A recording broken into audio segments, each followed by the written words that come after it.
আসসালামু আলাইকুম ভাই। ওয়ালাইকুম আসসালাম। আমার নাম খন্দকার আকাশ, খিলগাঁও থেকে বলছি। এটা আমাদের এখানেই একটা স্বনামধন্য হাসপাতালের ঘটনা।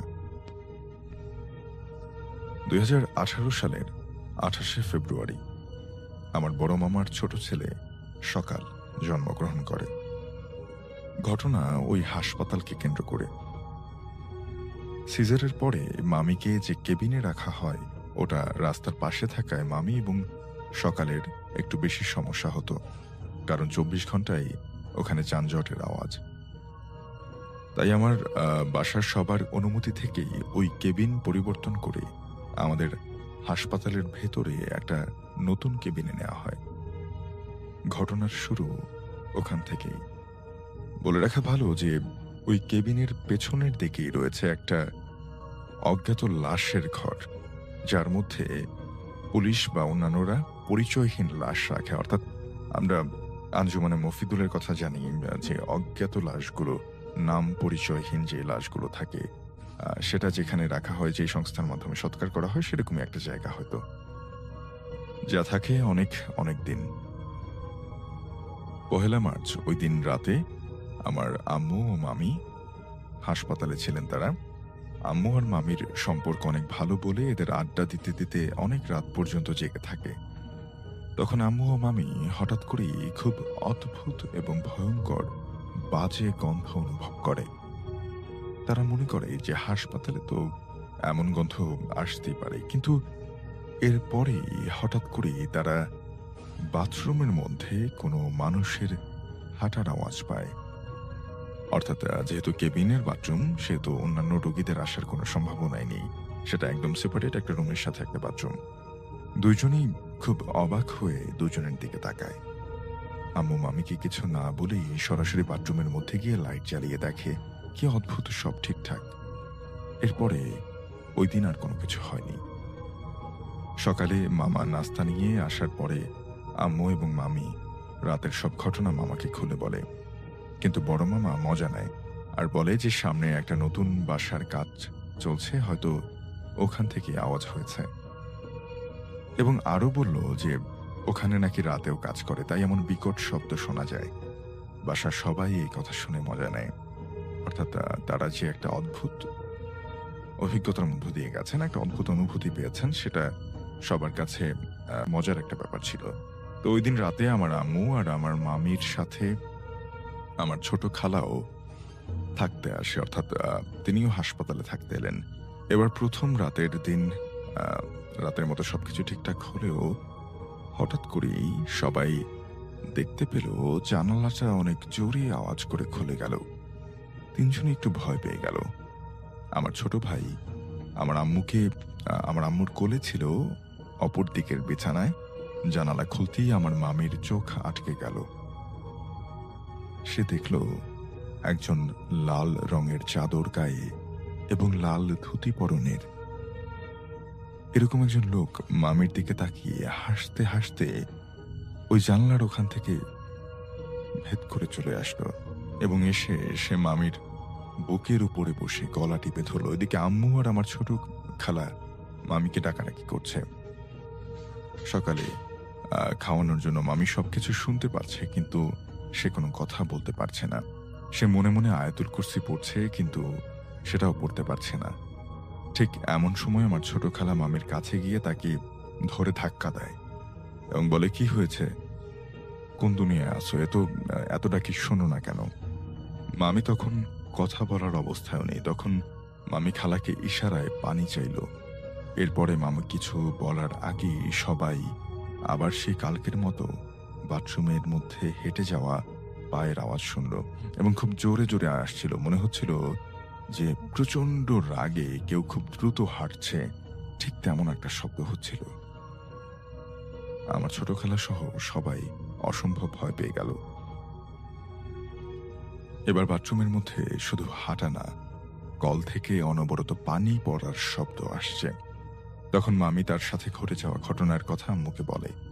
অর্থাৎ সে যে একটা অবয়ব দেখাচ্ছে, লাল জামা এবং লাল ধুতি পরে, সে তার গলা টিপে ধরে এবং সে কথা বলতে পারছিল না, সেটা সে বলে। তিনজন গুটিসুটি দিয়ে সূরা পড়তে থাকে। মামাকে অনেকবার ফোন দেওয়া হয়েছিল, কিন্তু ঘুমে আচ্ছন্ন থাকায় মামা ফোন ধরছে না। অর্থাৎ একেবারে খুব সকালে এই ঘটনাগুলো। এভাবেই সবাই সারা রাত আতঙ্কের মধ্য দিয়ে পার করে, অর্থাৎ একেবারে শেষ রাতের ঘটনা। সকালে মামা আসলে সবাই সবকিছু খুলে বলে। এবারও সে বিশ্বাস করে, এবার সেও বিশ্বাস করে হাসপাতালটা হলো মামার কয়েক বন্ধুর যৌথ উদ্যোগে নেয়া। তো মামা সকালে একজনকে ফোন করে আনে, অর্থাৎ হাসপাতালের মালিক একজনকে ফোন করে আনে এবং রাতের সব কথা বলে। সে এগুলো তাদের ভুল বলে চালিয়ে দেয়।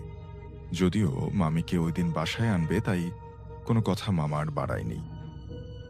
সবে ব্যাগ গোছানোর সময় এক নার্স আসে এবং যার সাথে আম্মুদের সম্পর্ক ভালো হয়ে ওঠে ততদিনে। আন্টি এসে বলে যে, কি আপা আজকে চলে যাবেন নাকি? তখন ওই আন্টিকে ছোট খালা বলে যে, না গিয়ে উপায় কি, এই ভূতের হাসপাতালে থেকে মরবো নাকি? তখন নার্স একটু মুচকি হেসে বলে যে, আপনারাও কি তাকে দেখেছেন? পরে আন্টি সব বলে তাকে। এগুলো শুনে নার্স বলে যে, যেটা বলে সেটা শুনে সব আরো বেশি আতঙ্কে পড়ে যায়। সে বলল যে, বেনামি লাশের ওখানে একদিন খুব অদ্ভুতভাবে মরা একটা মানুষের লাশ আনা হয়, যা দেখতে খুব বীভৎস। খুব অদ্ভুতভাবে ওই লাশের ঘর থেকে অচেনা আওয়াজ পাওয়া যায়। লাশটা ওখানে প্রায় ২-৩ মাসের মতো থাকে। লাশের কেউ না আসায় ওটা পুলিশদের তদারকিতে কবর দেয়া হয়। এরপর একদিন ওই হাসপাতালের কেবিনে থাকা এক মহিলার সাথে ঘটে একটা ভয়ঙ্কর ঘটনা। মহিলা তার ২ দিনের বাচ্চাকে ওই রুমে একা রেখে বাথরুমে যায়। সে বাথরুমে বসে শুনতে পায় তার বাচ্চার কান্না। যাতে সে তাড়াতাড়ি বার হয়, সে এসে দেখল ওই লোকটা তার বাচ্চার গলা টিপে ধরে বসে আছে। সেটা দেখা মাত্রই অজ্ঞান হয়ে যায়। কিছুক্ষণ পরে তার জামাই এসে দেখে ওই অবস্থা। পরে হাসপাতাল কর্তৃপক্ষের অনুরোধে তারা কোনো মামলা দায়ের করে না। তাছাড়াও ওই রুমে হঠাৎ করে ফ্যান নষ্ট হয়ে যায়, লাইট হুটহাট কোনো ধরনের বৈদ্যুতিক গোলযোগ ছাড়াই একেবারে ভেঙে ঝলসে যায়। এছাড়াও আরো অদ্ভুত অদ্ভুত সব ঘটনা ঘটে। ওই ঘটনা এখানে শেষ হলেই ভালো হতো, তাও হলো না। মামিরা বাসায় আসলো, আল্লাহর রহমতে সব ঠিকঠাকই চলছিল। ২ দিন পরেই শুরু হলো ঝামেলা। মামিরা রাতে জানলা খুলে ঘুমায়, তো হঠাৎ একদিন মামির ঘুম ভেঙে যায়। সে দেখে তার বড় ছেলের বুকে উপরে উঠে বসে আছে নাসি, এবং খুব ভয়ঙ্কর ভাবে মামির দিকে তাকিয়ে সে হাসছে। মামি তাকে দেখে একটু ভয় পেয়ে সে দৌড়ে যায়, তাকে লাথি মারে এবং সে ছিটকে পড়ে জানলার কাছে। এরপরে সে আবার মামির গলা চেপে ধরে। মামি পায়ে লাথি মারায় সাথে সাথে মামারা উঠে যায়। মামা মামির গায়ে হাত দেওয়ার সাথে সাথে সেই সন্ন্যাসী সেখান থেকে চলে যায়। যাওয়ার আগে মামিকে সেই সন্ন্যাসী বলে যে, তোকে আমার লাগবে, আমি আবার আসবো তোকে নিতে। তখন মামা মামিকে জিজ্ঞেস করে যে কি হয়েছে। তারপরে মামি সবটা বলে। পরের দিন সকালে মামা একজন আলেমকে দিয়ে বাসায় এবং বাসার সবাইকে বন্ধক করে দেয়। আল্লাহর রহমতে এরপর থেকে সব ঠিকঠাক চলছে। প্রিয় লিসেনার্স, এই মুহূর্তে যে ঘটনাটি আমি আপনাদের সাথে শেয়ার করতে যাচ্ছি, এই ঘটনাটি একটি হসপিটাল কেন্দ্রিক। আপনারা অনেকেই হসপিটালের ঘটনা শুনতে চান, কারণ হসপিটালের ঘটনা আমাদের শরীরকে শিহরিত করে, ভয়ের এক অদ্ভুত অনুভূতি জাগায়। হ্যাঁ লিসেনার্স, তেমনই একটি ঘটনা আমাদেরকে পাঠিয়েছেন ঢাকার মিরপুর থেকে মোহাম্মদ আহাদ আহমেদ। আহাদ ভাই, উনি একজন ওটি টেকনিশিয়ান, মানে অপারেশন থিয়েটার টেকনিশিয়ান। ঘটনাটি ঘটে 2021 সালে। আর উনি যে হসপিটালে চাকরি করতেন সেটি ঢাকার ধানমন্ডিতে অবস্থিত একটি নামকরা হসপিটাল। হসপিটালটির নাম তিনি আমাকে জানালেও সঙ্গত কারণে সকলের উদ্দেশ্যে হসপিটালটির নাম প্রকাশ করতে তিনি নিষেধ করেছেন, তাই হসপিটালটির নাম আমি বলতে পারছি না। যেই রাত্রে ঘটনাটি ঘটে সেই বারটি ছিল শুক্রবার। আর শুক্রবারে সাধারণত হসপিটালের যারা স্টাফ, নার্স, ডাক্তার স্বাভাবিকভাবে তারা উপস্থিত কম থাকেন। কারণ সাপ্তাহিক একটি ছুটির দিন। কিন্তু যেহেতু ইমার্জেন্সি সার্ভিস, কাউকে না কাউকে কিন্তু ডিউটি পালন করতেই হয়। ওই শুক্রবারে রাত্রে কিন্তু ওনার ডিউটি ছিল। রাত 1টা পর্যন্ত ডিউটি পালন করে একটি রুমে বিশ্রাম করতে আসেন। ওই রুমে টেবিল ছিল, সোফা সেট ছিল, মানে সবকিছুই ছিল আর কি। আর ওই রুমটির পাশেই রয়েছে আরেকটি রুম। এই রুমে মানুষের কিছু কিছু অঙ্গ প্রত্যঙ্গ রাখা হতো, এবং এই অঙ্গ প্রত্যঙ্গগুলো ছিল হাত পা এগুলো আর কি। কারণ অনেক সময় অপারেশন করে মানুষের হাত পা বাদ দিতে হয়। এই হাত পা যখন অপসারণ করা হতো, সেগুলো একটি ডিপ বেসিনে রাখা হতো। পরবর্তীতে এগুলো একটা নির্দিষ্ট প্রক্রিয়ার মাধ্যমে প্যাকেটজাত করে এটি অপসারণ করা হতো। যে রাত্রে এই ঘটনাটি ঘটে, ওই রাত্রে অপারেশন করা কিছু হাত পা ওই ডিপ বেসিনে রাখা হয়েছে।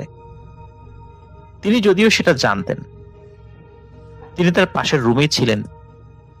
তো উনি মোবাইল ফোনে ওনার পরিচিত এক আত্মীয়ের সাথে কথা বলছিলেন ওই রাত্রেই। যেহেতু উনি একাকিত্ব ফিল করছিলেন, চিন্তা করলেন যে রাত্রে একটু কথা বলি। তো কথা বলতে বলতে হঠাৎ কি হয়, মোবাইলের নেটওয়ার্ক চলে যায়। তা আজব বিষয়, সাধারণত ওই জায়গাগুলোতে নেটওয়ার্ক কখনো যায় না, আর নেটওয়ার্ক বুস্টারও আছে সেখানে। তো নেটওয়ার্ক যাওয়ার তো কোনো প্রশ্নই নেই। তাহলে হঠাৎ নেটওয়ার্ক চলে গেল, উনি কথা বলতে পারছেন না। নেটওয়ার্ক চলে যাওয়ার সাথে সাথে উনি আজব একটা বিষয় লক্ষ্য করেন। ওনার মোবাইলের স্ক্রিন কাঁপাকাঁপি শুরু করেছে এবং ধপ করে মোবাইলটি অফ হয়ে যায়। আরো একটি ব্যাপার ঘটে, সেটি হচ্ছে ওই করিডোর এবং ওই রুমের লাইটগুলো জ্বলতে নিভতে থাকে। উনি চিন্তা করেছেন এটি হয়তোবা ইলেকট্রিসিটির কোনো প্রবলেম হতে পারে। এরকম 1 মিনিট ধরে জ্বলা নেভার পর ওই করিডোর এবং রুমের লাইট অফ হয়ে যায়। তিনি যদিও ভয় পেয়েছিলেন, কিন্তু তারপরও উনি যেটা করলেন, ওনার মোবাইল ফোনটি অন করার চেষ্টা করলেন। মোবাইল ফোনটি যখন অন হবে তখন কিন্তু স্ক্রিনের আলো জ্বলে উঠবে। ওই আলোতে তিনি তখন এখান থেকে সরে যেতে পারবেন, এমনই একটি চিন্তা তার ছিল। কিন্তু উনি বারবার মোবাইল ফোনের যে পুশ বাটনটি ছিল সেটি প্রেস করছেন, কিন্তু কোনোভাবেই ওনার মোবাইল ফোনটি অন হচ্ছিল না। এদিকে চারদিকে ছিল শুনশান নীরবতা, কারণ যেহেতু শুক্রবার স্টাফ কম ছিল আর অন্য স্টাফরা আইসিইউ রুমে ডিউটি পালন করছিল। তো উনি চিন্তা করলেন যে অন্ধকারে এখানে বসে থেকে লাভ নেই, আমি একটি কাজ করি, আমি নিচে চলে যাই এবং এখানে লাইট কেন অফ হয়ে গেল বা কি সমস্যা হয়েছে সেটা অন্যদেরকে জানানোর চেষ্টা করি, যাতে টেকনিশিয়ানরা এসে এই প্রবলেমটা সলভ করতে পারে। তো উনি যখন উঠে বাইরে যাবেন, এখানে একটি বিষয় বলে রাখা ভালো প্রিয় লিসেনার্স, যেহেতু এই করিডোর এবং রুমগুলো ওনার খুবই পরিচিত ছিল, এই জন্য অন্ধকারের মধ্যেও উনি হাতড়ে হাতড়ে এদিক দিয়ে যাওয়ার পথ বুঝতে পারছিলেন। তো উনি যখন অন্যদিকে চলে যাওয়ার জন্য আগানো শুরু করেছেন, তখন হঠাৎ ওনার কানে একটি শব্দ ভেসে আসে। যেই রুমে মানুষের কাটা হাত পা রাখা ছিল, সেখান থেকেই শব্দটি আসছে। কেমন যেন একটি শব্দ, মানুষ যদি কোনো কিছু খায়, এই খাওয়ার যেরকম একটা শব্দ আসে, ঠিক তেমন শব্দ। তো উনি চিন্তা করলেন কি ব্যাপার, এমন শব্দ এখান থেকে আসছে কেন? আর এরকম শব্দ কিন্তু আসলে ওই ঘর থেকে বের হয়ে আসারও কথা নয়, কারণ এই ঘরগুলো খুবই দরজাগুলো খুব টাইট ভাবে লাগানো থাকে। সাউন্ড সাধারণত বাইরে কম আসে এবং বাইরের সাউন্ডও ভিতরে কম যায়। যেহেতু ওই রুমটি সংরক্ষিত একটি রুম, কারণ বিভিন্ন অপারেশনের মাধ্যমে আলাদা করা বিভিন্ন অঙ্গ প্রত্যঙ্গ সেখানে থাকে, কিন্তু তারপরে শব্দটি ওই দিক থেকেই আসছিল এবং উনি আরো ভালো করে বুঝতে পারেন এই শব্দটি আসলে ওই রুম থেকেই আসছে। ওই রুমটি কিন্তু খোলা ছিল, কিন্তু রুমের মধ্যে কেউ ছিল না।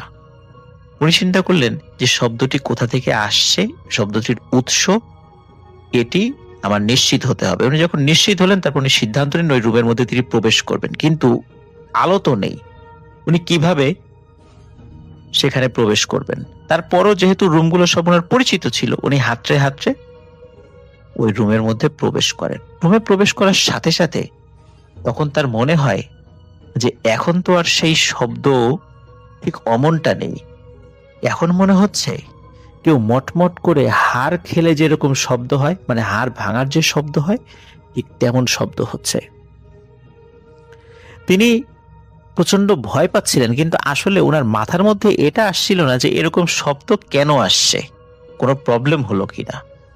হঠাৎ করে মোবাইল ফোনের নেটওয়ার্ক চলে যাওয়া, তারপর লাইটগুলা আপ ডাউন করে সবগুলো লাইট একসাথে বন্ধ হয়ে যাওয়া, তারপর এরকম শব্দ হওয়া, এই সবগুলো ঘটনা উনি কিছুতে মেলাতে পারছিলেন না। তারপরও উনি এগিয়ে যাচ্ছিলেন এবং ওনার হাতে থাকা ওনার যে মোবাইল ফোনটি রয়েছে সেই মোবাইল ফোনটি বারবার অন করার চেষ্টা করছিলেন। কিছুক্ষণ আগেও যখন অনেকবার উনি মোবাইল ফোনটি অন করার চেষ্টা করছিলেন তখন মোবাইল ফোনটি অন হচ্ছিল না, কিন্তু এবার মোবাইল ফোনটি অন হয়ে যায়। মোবাইল ফোনটি অন হয়ে যাওয়ার সাথে সাথে মোবাইলের স্ক্রিনের আলোয় উনি একটি ভয়ানক দৃশ্য দেখতে পান। উনি দেখতে পান ওই ডিপ বেসিনের কাছে অদ্ভুত আকৃতির কিছু একটি দাঁড়িয়ে আছে এবং ওনার মোবাইলের স্ক্রিনের আলোয় যতটুকু তিনি দেখতে পান, তিনি দেখেন এই প্রাণীটির পা ঘোড়ার মতো, সারা শরীরে লোম রয়েছে এবং সাইড থেকে যতটুকু দেখা যাচ্ছে মুখটা মানুষের মতো হলেও কিছুটা কুকুরের আকৃতির, এবং এই জিনিসটি একটি মানুষের কাটা হাত মটমট করে চাবিয়ে খাচ্ছে। এই দৃশ্য উনি যখন দেখেন, উনি চিৎকার করার জন্য যেই বাক শক্তিটাও থাকে সেটিও তিনি হারিয়ে ফেলেন। উনি চিৎকারও করতে পারছিলেন না। আর মোবাইলের আলো যে জ্বলে উঠেছে, স্বাভাবিকভাবেই কি হতে পারত, এই আলো জ্বলে ওঠার সাথে সাথে ওই অদ্ভুত ও ভয়ঙ্কর প্রাণীটি তার দিকে ঘুরে তাকানোর চেষ্টা করত। কিন্তু উনি এটিও লক্ষ্য করলেন যে ওনার যে মোবাইল ফোনের আলো ওই ঘরে জ্বলে উঠেছে সেদিকে ওই প্রাণীটির কোনো ভ্রুক্ষেপই নেই।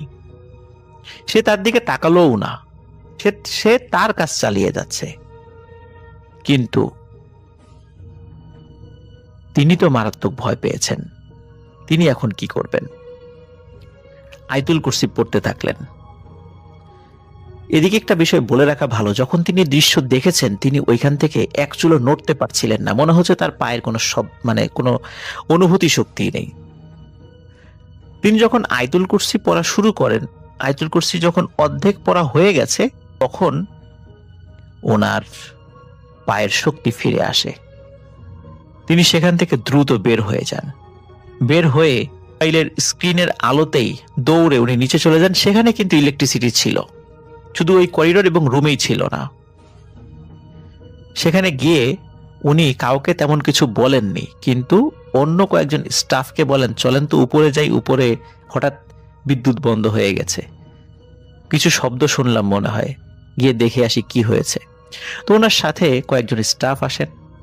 আসার পরে দেখেন যে সত্যি বিদ্যুৎ তো নাই। তখন তারা তাদের হাতে থাকা মোবাইল ফোন জ্বালিয়ে আশেপাশে দেখেন এবং বলেন যে চলুন তো ওই রুমটাতে যাই। ওই রুমটাতে তারা যান, কিন্তু ওই রুমটাতে যাওয়ার পরে দেখে সবকিছু স্বাভাবিক। যেহেতু সবকিছু স্বাভাবিক তারা দেখেছেন, এই কারণে তিনি এই বিষয়টি কাউকে বলেননি। বললে হসপিটালে একটা ভীতিকর পরিবেশ সৃষ্টি হতে পারত, অন্যেরা ভয় পেতে পারত, যার কারণে বিষয়টি তিনি চেপে যান। ওই রাত্রে তিনি ডিউটি শেষ করে বাড়িতে চলে আসেন।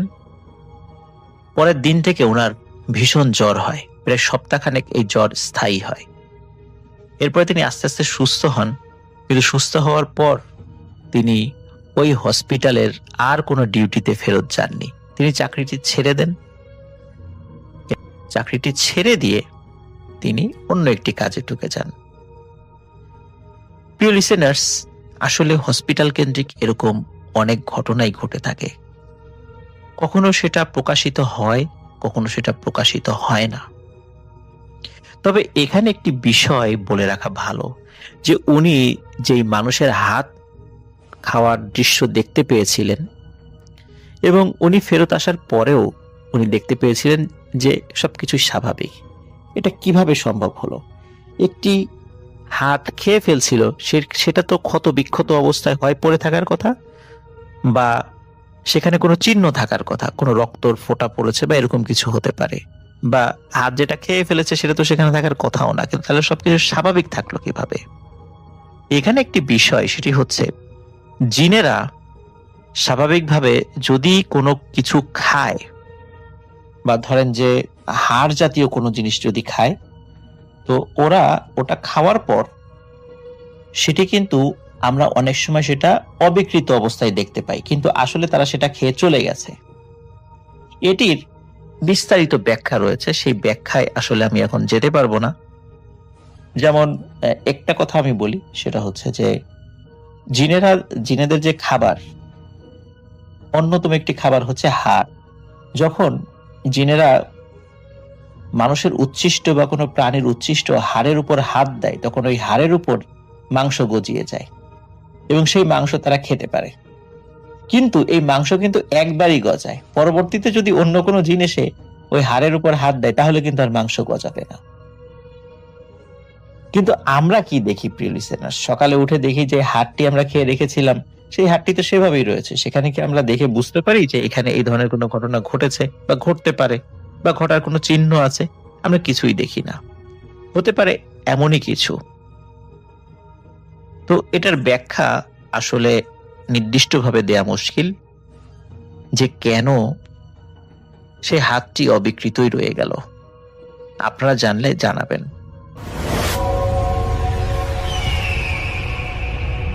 আসসালামু আলাইকুম রাসেল ভাই, আশা করছি আপনি ভালো আছেন, কারণ আমি জানি আপনি সবসময় ভালো দলেই থাকেন। তো রাসেল ভাই, আমি শাকিল আহমেদ বলছি। আজকে যেই ঘটনাটি আমি আপনার সঙ্গে শেয়ার করছি, এই ঘটনাটা একটা হসপিটাল রিলেটেড ঘটনা। ঘটনাটার প্রেক্ষাপটটা হচ্ছে শহর থেকে বাহিরে একটা মানে গ্রাম অঞ্চলে পুরাতন একটা হাসপাতাল।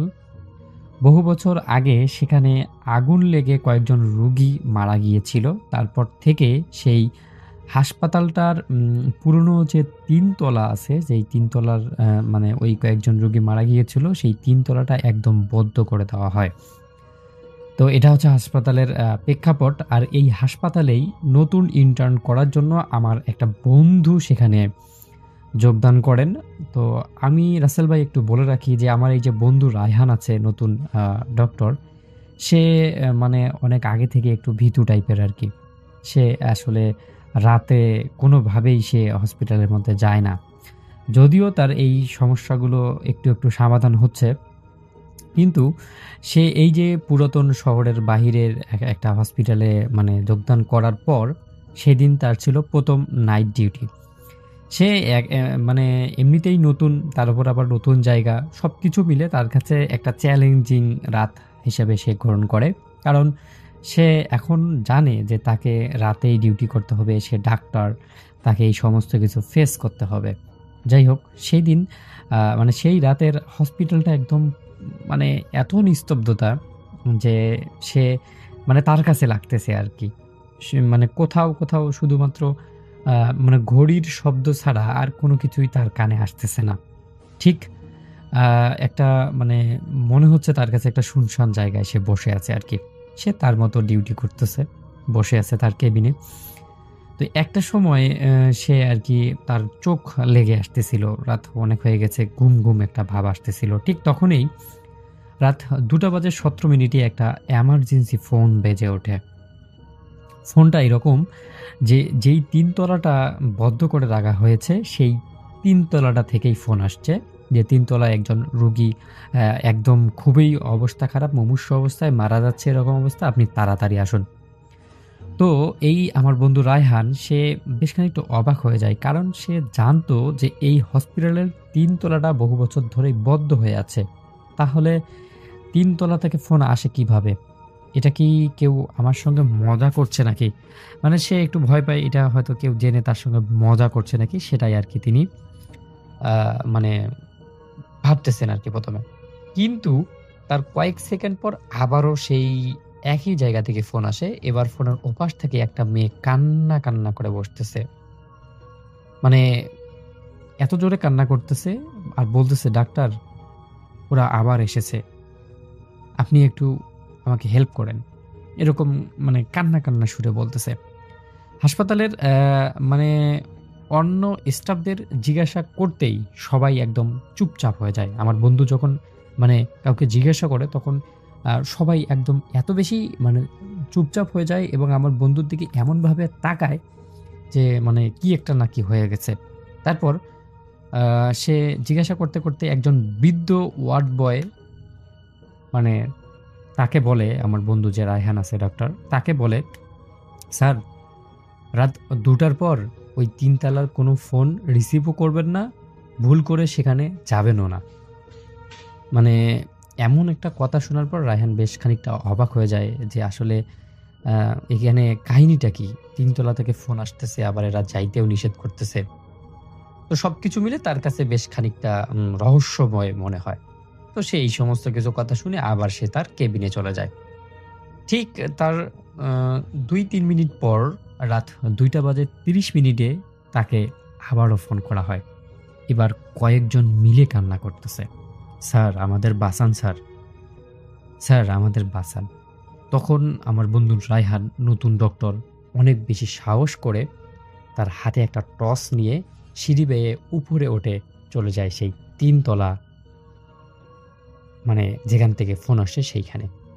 ৩ তলার সামনে পৌঁছাইতেই সে মানে এমন একটা ঠান্ডা বাতাস অনুভব করে যেই ঠান্ডাটা এতক্ষণ ছিল না। সাধারণত রাসেল ভাই একটা বিষয় জানেন যে হাসপাতালের ভিতরে অটোমেটিক গরম থাকে। আর সে মানে এসি থেকে বের হইছে, তারপরেও তার কাছে এখন এত বেশি ঠান্ডা লাগতেছে মনে হচ্ছে যে বাহিরে মানে বরফ পড়েছে এরকম টাইপের আরকি।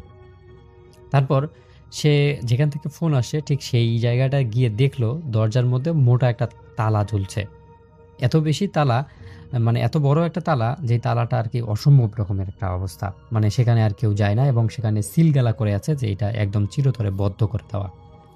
কিন্তু সে মানে ভিতর থেকে পরিষ্কার রোগীদের কান্নার শব্দ শুনতেছে। মানে স্পষ্টভাবে সেই যে ফোনের মধ্যে যেরকম কান্নার আওয়াজ আসতেছিল ঠিক সেরকম কান্নার আওয়াজ আসতেছে। সে মানে এত বেশি অবাক হয়ে গেল যে আসলে বাহির থেকে বদ্ধ করে দেওয়া, ভিতরে আবার কান্নার শব্দ, বিষয়টা তার কাছে খুবই আশ্চর্য লাগে। মানে এটা লাগার পর সে একটু এপাশ-ওপাশ দেখে যে আসলে কেউ আছে কিনা, কিন্তু সেখানে কেউ ছিল না। এরপর হঠাৎ করেই করিডোরের যে লাইটগুলো থাকে, সেই লাইটগুলো জ্বলা নেবা শুরু করে দিল। একবার জ্বলতেছে, আবার নিভতেছে। মনে হচ্ছে যেন মানে তার একটা ভয়ানক একটা দৃশ্য শুরু হয়ে গেছে এরকম। তারপর সে তার হাতে যে টর্চ লাইটটা ছিল, সেই টর্চ লাইটটা দিয়ে করিডোরের মানে আশেপাশে মানে লাইট দিয়ে দেখানো শুরু করলো। ঠিক তখনই সে দেখতে পারল করিডোরের একদম শেষ মাথায় সাদা কাপড় পরা একটা নারী দাঁড়িয়ে আছে। তার মাথায় চুল, বড় চুল, সেই চুলগুলো দিয়ে তার নিজের শরীরটাকে ঢাকা। আর তার যে হাসপাতালের মানে রোগীর যে কাপড় আছে, সেই কাপড় তার শরীরে আছে। তো এটা দেখার পর আমার বন্ধু যে ডক্টর রায়হান, সে এত বেশি ভয় পায়, হঠাৎ করে তার সামনে আসছে আবার লাইটগুলো জ্বলা নিভা করতেছে। একটা ভুতুড়ে পরিবেশ তৈরি হয়ে গেছে। তারপরেও সে সাহস করে বলে, "কে আপনি? এত রাতে এখানে এভাবে দাঁড়িয়ে আছেন? কে আপনি?" এটা শোনার পর সেই যে নারীটা ছিল সেটা কোনো উত্তর দিল না। কিন্তু সেই নারীটা ধীরে তার মাথা তুলতে শুরু করলো এবং মাথা তোলার পর আমার বন্ধু রায়হান যে লাইটটা মেরেছিল সেই লাইটটা সেই মহিলার একদম মুখের মধ্যে পড়ল। আর এখানে রায়হান দেখতে পারল তার মুখটা অর্ধেক পুড়ে কালো হয়ে গেছে। মানে এমন একটা বীভৎস মুখ, যেই মুখটা দেখে সে একজন ডাক্তার হয়েও নিজেকে কন্ট্রোল করতে পারতেছে না। এরপর রায়হান দেখল যে ওই যে নারীটা একদম অসম্ভব দ্রুত গতিতে রায়হানের দিকে দৌড়ে আসতেছে। এবার আমার বন্ধু রায়হান এটা দেখে মানে ভয়ে আতঙ্কিত হয়ে তার হাতে যে টর্চ লাইটটা ছিল সে টর্চ লাইটটা তার হাতে থেকে পড়ে যায় এবং করিডোরের যে লাইটগুলো ছিল সেই লাইটগুলোও একটা সময় বন্ধ হয়ে যায়। ঠিক তখনই চারপাশের সব কেবিনের দরজা একসাথে খুলে যায়। সব দরজাগুলো একসাথে খুলে গিয়ে কেমন একটা মানে হরহর টাইপের যে মুভিগুলো আছে সেই রকম মুভির একটা সিন সেখানে তৈরি হয়। তারপর রায়হান দেখতে পারে যে সেই একটা কেবিনের ভিতর থেকে একটা পোড়া হাত, একদম পুড়িয়ে যাওয়া হাত বেরিয়ে আসতেছে। মানে মানে প্রতিটা কেবিন থেকে একজন করে বেরিয়ে আসতেছে। মানে শরীরগুলো এমন বিশ্রী, মানে কি বলে পুড়ে যাওয়া, মানে এমন একটা অবস্থা, এটা দেখে রায়হান তার নিজেকে আজকে ঠিক রাখতে পারতেছে না। মানে এমন একটা অবস্থা, সে কি করবে সেটাও সে বুঝতে পারতেছে না। আর সবাই একত্রিত ফিস করে বলতেছে, "আমাদের বাঁচান, আমাদের বাঁচান।" এরপর একটা কি যেন শব্দ হলো, সেই শব্দের সাথেই সব আলো বদ্ধ হয়ে চারিদিকটা একদমই অন্ধকার হয়ে গেল। এরপর রায়হানের কানের কাছে কেউ এসে ধীরে বলল, "তুমি এত দেরি করে কেন এলে ডাক্তার?" এটা শোনার পর রায়হানের আর কিছু মনে নেই। সে পরদিন সকালে দেখেন যে তিনি তাদের স্টাফের একটা বেডে শুয়ে আছে। তো তখন সবাই তাকে বলতেছে যে, "আপনি তো অনেক সাহসী মানুষ। আপনাকে বলা হয়েছিল যে আপনি ৩ তলায় যাবেন না। তারপরেও আপনি ৩ তলায় গেলেন রাতে। আমরা তো বলেছি সেখানে সমস্যা আছে। আপনি নতুন এসেছেন। আপনি কেন সেখানে গেলেন?" তো তখন আরকি আমার বন্ধু রায়হান, সে আমি ১ম এ বলেছি একটু ভীতু টাইপের। সে আবার সচেতনও অনেক। তারপর হাসপাতাল কর্তৃপক্ষের কাছে আরকি এটা নিয়ে অনেক নালিশ করেন এবং অনেক আন্দোলনও তিনি করেন।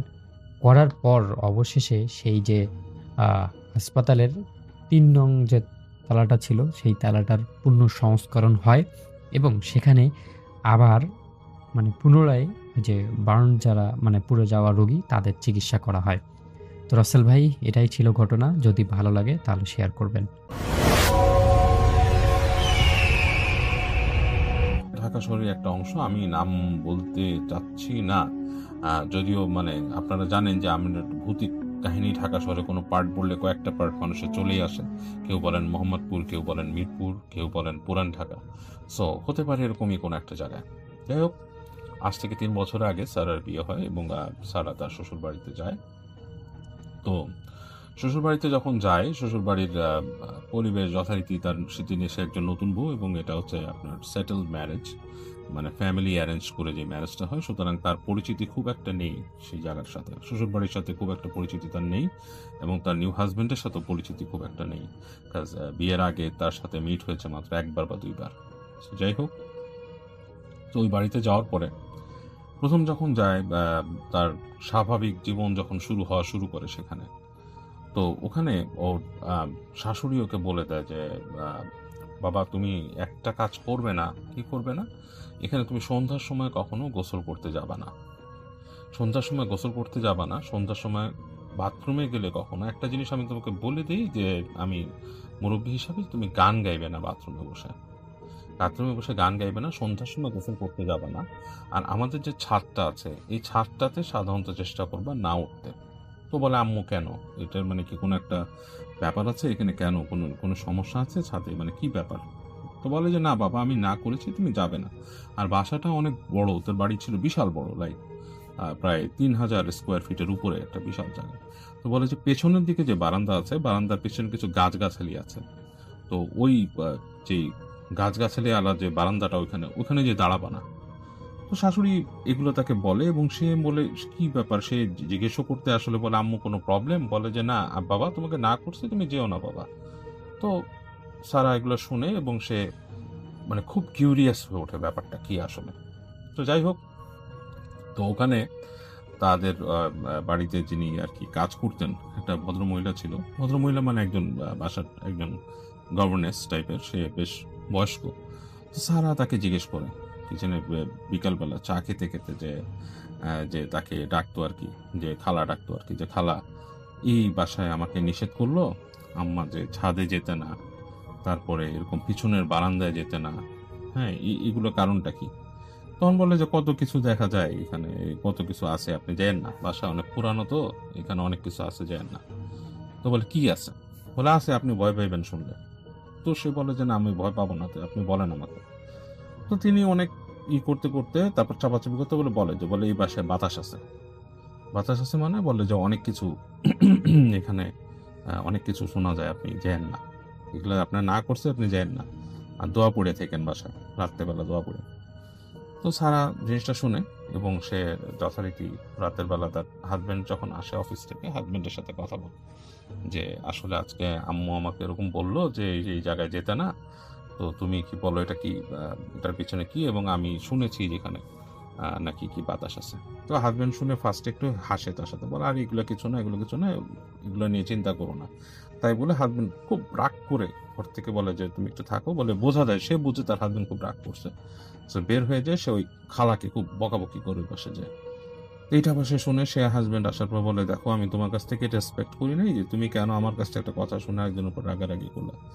তো হাজব্যান্ড তখন কিছুক্ষণ চুপ করে থেকে তখন বলে আসলে ব্যাপারটা কি, শোনো আমাদের বাসার মধ্যে কিছু প্রবলেম আছে, যে প্রবলেমগুলো আমাদের ফ্যামিলিগতভাবে আমরা ফেস করে আসছি, আমরা হয়তো বাড়ি আসছে ধীরে বাসাটা আমরা রাখবো না, এটা আমরা বিল্ডার্সকে দিয়ে দিব, ডেভেলপারকে দিয়ে ডেভেলপ করবো।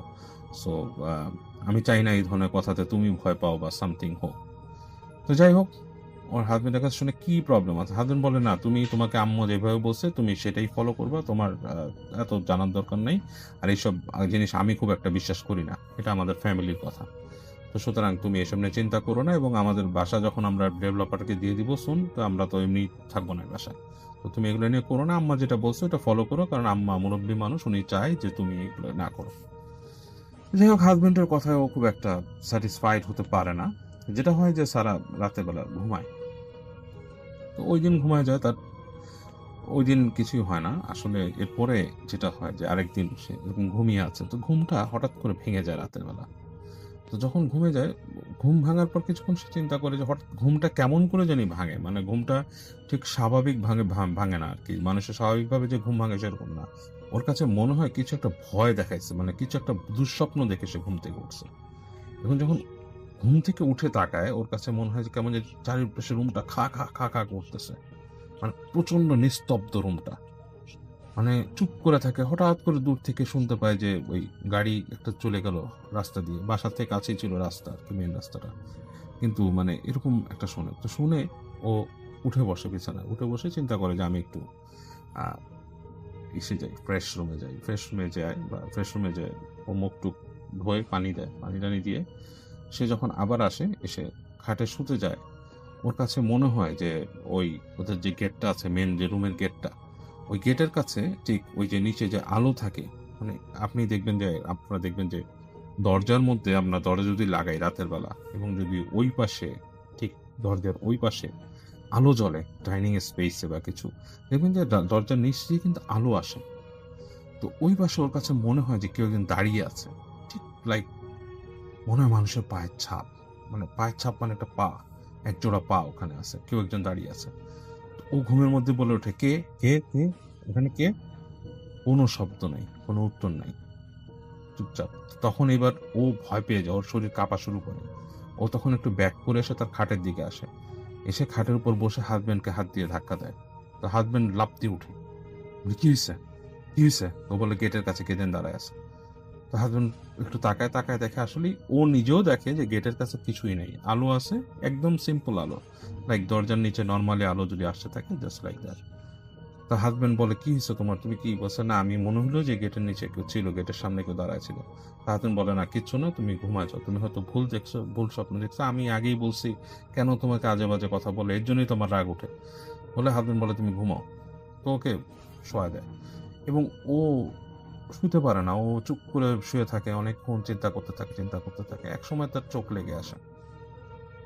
তো যখন নাকি ও প্রায় ঘুমায় যাচ্ছে, প্রায় ঘুম এসে পড়ছে প্রায়, হঠাৎ করে ওর কাছে মনে হয় কানের মধ্যে কেউ করে এরকম ফু দেয়।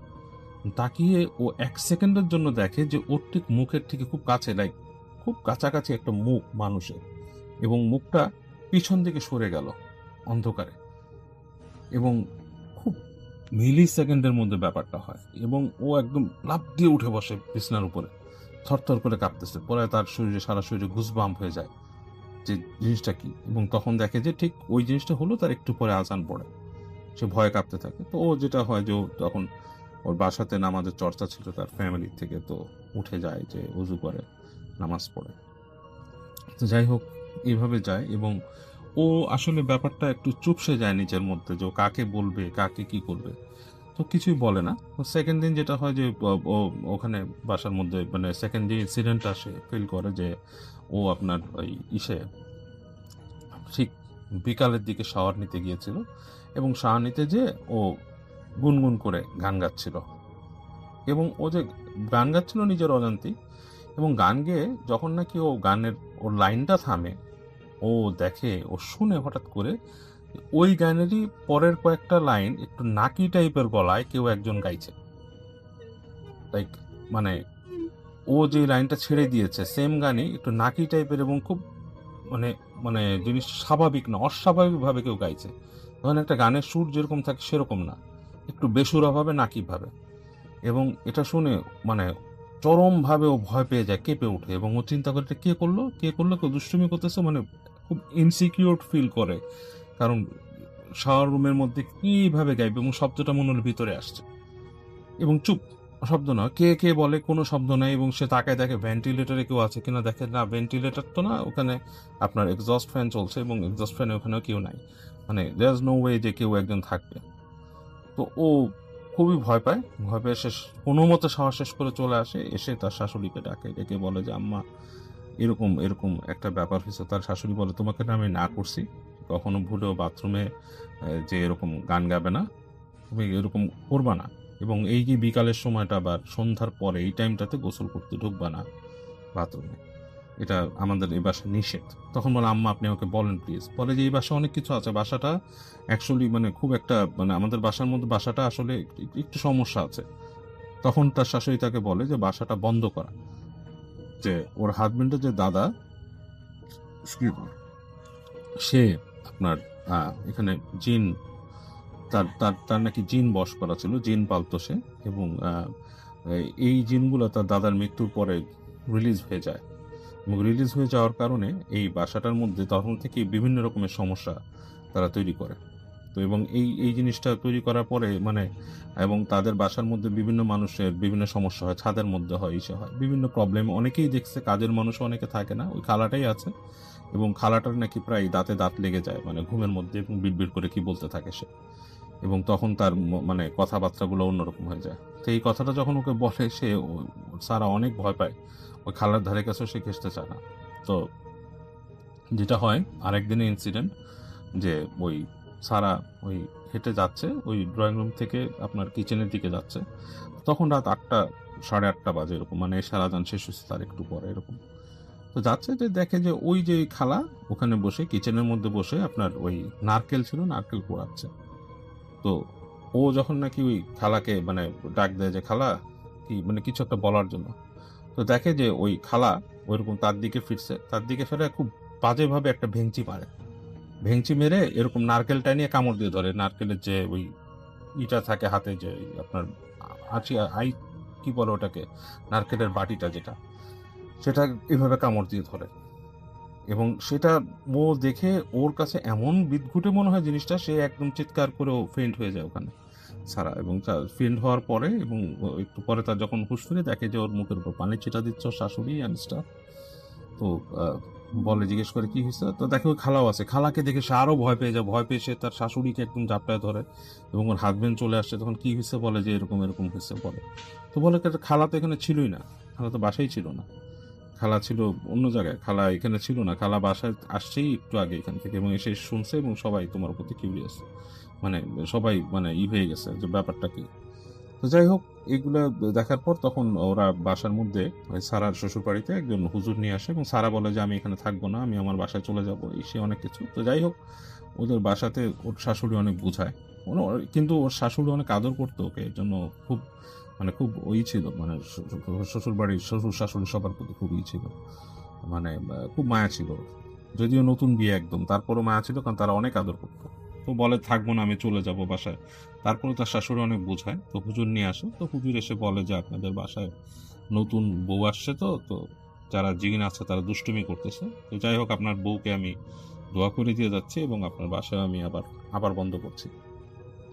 তো ওই হুজুর যখন নাকি বাসা বন্ধ করতে যায়, তখন নাকি হুজুর অনেক সমস্যা ফেস করে, ওদের বাসার মধ্যে রান্নাঘরের মধ্যে হাঁড়ি পাতিল ঠাস ঠাস করে পড়ে যায়, তারপরে আপনার ওই বারান্দার কাছে যখন যায় গাছ নড়তে থাকে, একদম বাতাস নেই, গাছ নড়তেছে, এরকম অবস্থা। তো হুজুর বাসাটা বন্ধ করে দেয়, বলে যে এখন সমস্যা হবে না, তবে আপনারা দোয়া দুরূদ নামাজ কালাম পড়বেন এসে।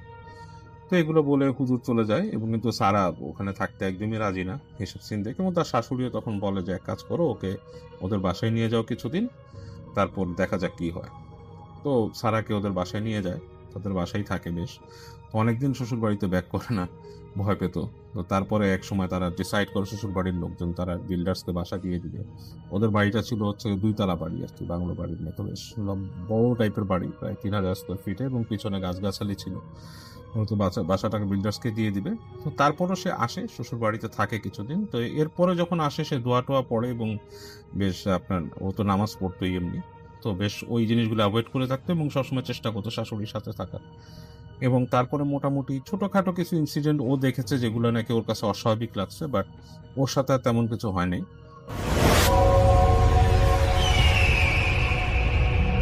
প্রিয় লিসেনার্স, এখন যে ঘটনাটি আমি আপনাদের সাথে শেয়ার করতে যাচ্ছি, এই ঘটনাটি আমাকে পাঠিয়েছেন নাটোর জেলার সদর উপজেলা থেকে মারুফ ভাই।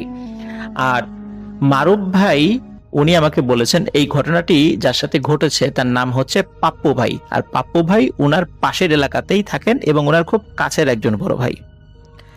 পাপ্পু ভাইয়ের বয়স যখন 10 কি 12 বছর, তখন ওনার বাড়ির কাছাকাছি একটি মাদ্রাসায় ভর্তি করে দেওয়া হয়। মাদ্রাসাটা একটি হাফিজিয়া মাদ্রাসা ছিল, ছোটখাটো একটি মাদ্রাসা। আর মাদ্রাসার পাশেই অনেক মোটা, বহু পুরাতন বড় একটি করই গাছ ছিল। সবকিছু স্বাভাবিকভাবেই চলছিল, কোনো সমস্যা হতো না বা হচ্ছিল না। মাদ্রাসায়, বিশেষ করে হাফিজিয়া মাদ্রাসায় স্টুডেন্টরা যেভাবে ঘুমিয়ে থাকে, অনেকেরই সেই বিষয়ে ধারণা রয়েছে। কারণ দেখা যাচ্ছে যে প্রত্যেকেরই আলাদা আলাদা বেড থাকে, এবং একজনের পরে আরেকজন বেড পেতে, মানে বেডিং পেতে তারা শুয়ে থাকে, লম্বা লম্বিভাবে সবাই শুয়ে থাকে। এটা কিন্তু অধিকাংশ হাফিজিয়া মাদ্রাসাগুলোতে এরকম আছে। তো উনিও সেভাবেই ঘুমাতেন।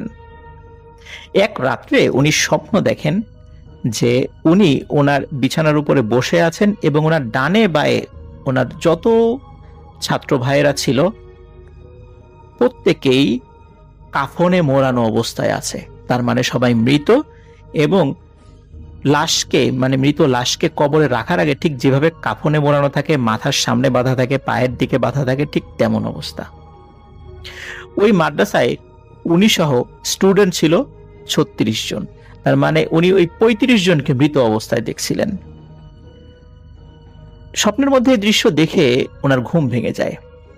উনি ঘুম থেকে ওঠার পরে আরো একটি অদ্ভুত বিষয় নিজের সাথে ঘটা সেটা আবিষ্কার করেন। সেটি হচ্ছে উনি দেখেন যে উনি বিছানার উপরে বসে আছেন। প্রিয় লিসেনার, সাধারণত কি ঘটে, আমরা যদি কোনো দুঃস্বপ্ন দেখি, ঘুম ভেঙে যায়, তখন দেখি আমরা শুয়েই আছি, কিন্তু আমরা যে বসে আছি এটি কিন্তু সচরাচর মানে এটা হয় না। কিন্তু এটি ঘটেছিল। উনি মনে করেছেন উনি দুঃস্বপ্ন দেখেছেন, আর তেমন কিছু চিন্তা করেননি। কিন্তু ওনার মনের মধ্যে একটা প্রশ্ন বারবার উকি দিচ্ছিল যে আমি বসে আছি কেন, আমি তো স্বপ্নের মধ্যেও বসা ছিলাম। যাই হোক, পরের রাত্রেও উনি একই স্বপ্ন দেখেন, সেম ঘটনা। তৃতীয় রাতেও একই ঘটনা, চতুর্থ রাতেও একই ঘটনা। কিন্তু চতুর্থ রাতে যখন ওনার ঘুম ভেঙে যায়, উনি খেয়াল করেন যে দূরে একজন স্টুডেন্ট নড়াচড়া করছে। তো উনি দেখেন যে যে স্টুডেন্ট নড়াচড়া করছে তারই বন্ধু।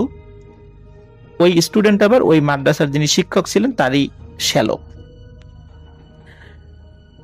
কিন্তু ঘুম ভাঙার পর পাপ্পু ভাই একটি অদ্ভুত বিষয় শুনতে পান, মানে একটা অদ্ভুত শব্দ ওনার কানে ভেসে আসে। সেটা হচ্ছে মাদ্রাসার বাইরে থেকে, যেই জায়গাটাতে ওই যে বড় কড়ই গাছটি রয়েছে, সেখান থেকে কোনো একটি 8-10 বছর বয়সী বাচ্চার কান্নার শব্দ। মনে হচ্ছে সে ফুপিয়ে ফুপিয়ে কাঁদছে। তখন পাপ্পু ভাই ওই যে স্টুডেন্টটা, অন্ধকারে তো তাকে চিনতে পারছেন কারণ ডিম লাইটের আলো ছিল, তার নাম ধরে ডেকে বলছেন, এই আমি যেটা শুনছি তুইও কি সেটা শুনছিস? তখন ওই স্টুডেন্ট বলে, হ্যাঁ আমিও তো একই শব্দ শুনছি, এই শব্দে তো আমারও ঘুম ভেঙে গেছে। তখন পাপ্পু ভাই বলেন, পাপ্পু ভাই কিন্তু খুব সাহসী একজন মানুষ ছিলেন। অনেকে থাকে না যে ছোট বয়সে অনেক সাহসী, উনি কিন্তু তেমনই ছিলেন বা এখনো আছেন সেটা। তো উনি বলছেন যে চল যাই, দেখে আসি এ কে কান্নাকাটি করছে। তখন ওই ছাত্র ভাইটি বলে, না বাবা আমি যাব না, তুই গেলে তুই যা, আমি এসবের মধ্যে নেই। পাপ্পু ভাই বলে যে আরে কিছু হবে না, চল আমি আছি না। সাহস দিয়ে তাকে সাথে নিয়ে বের হয়ে পড়েন।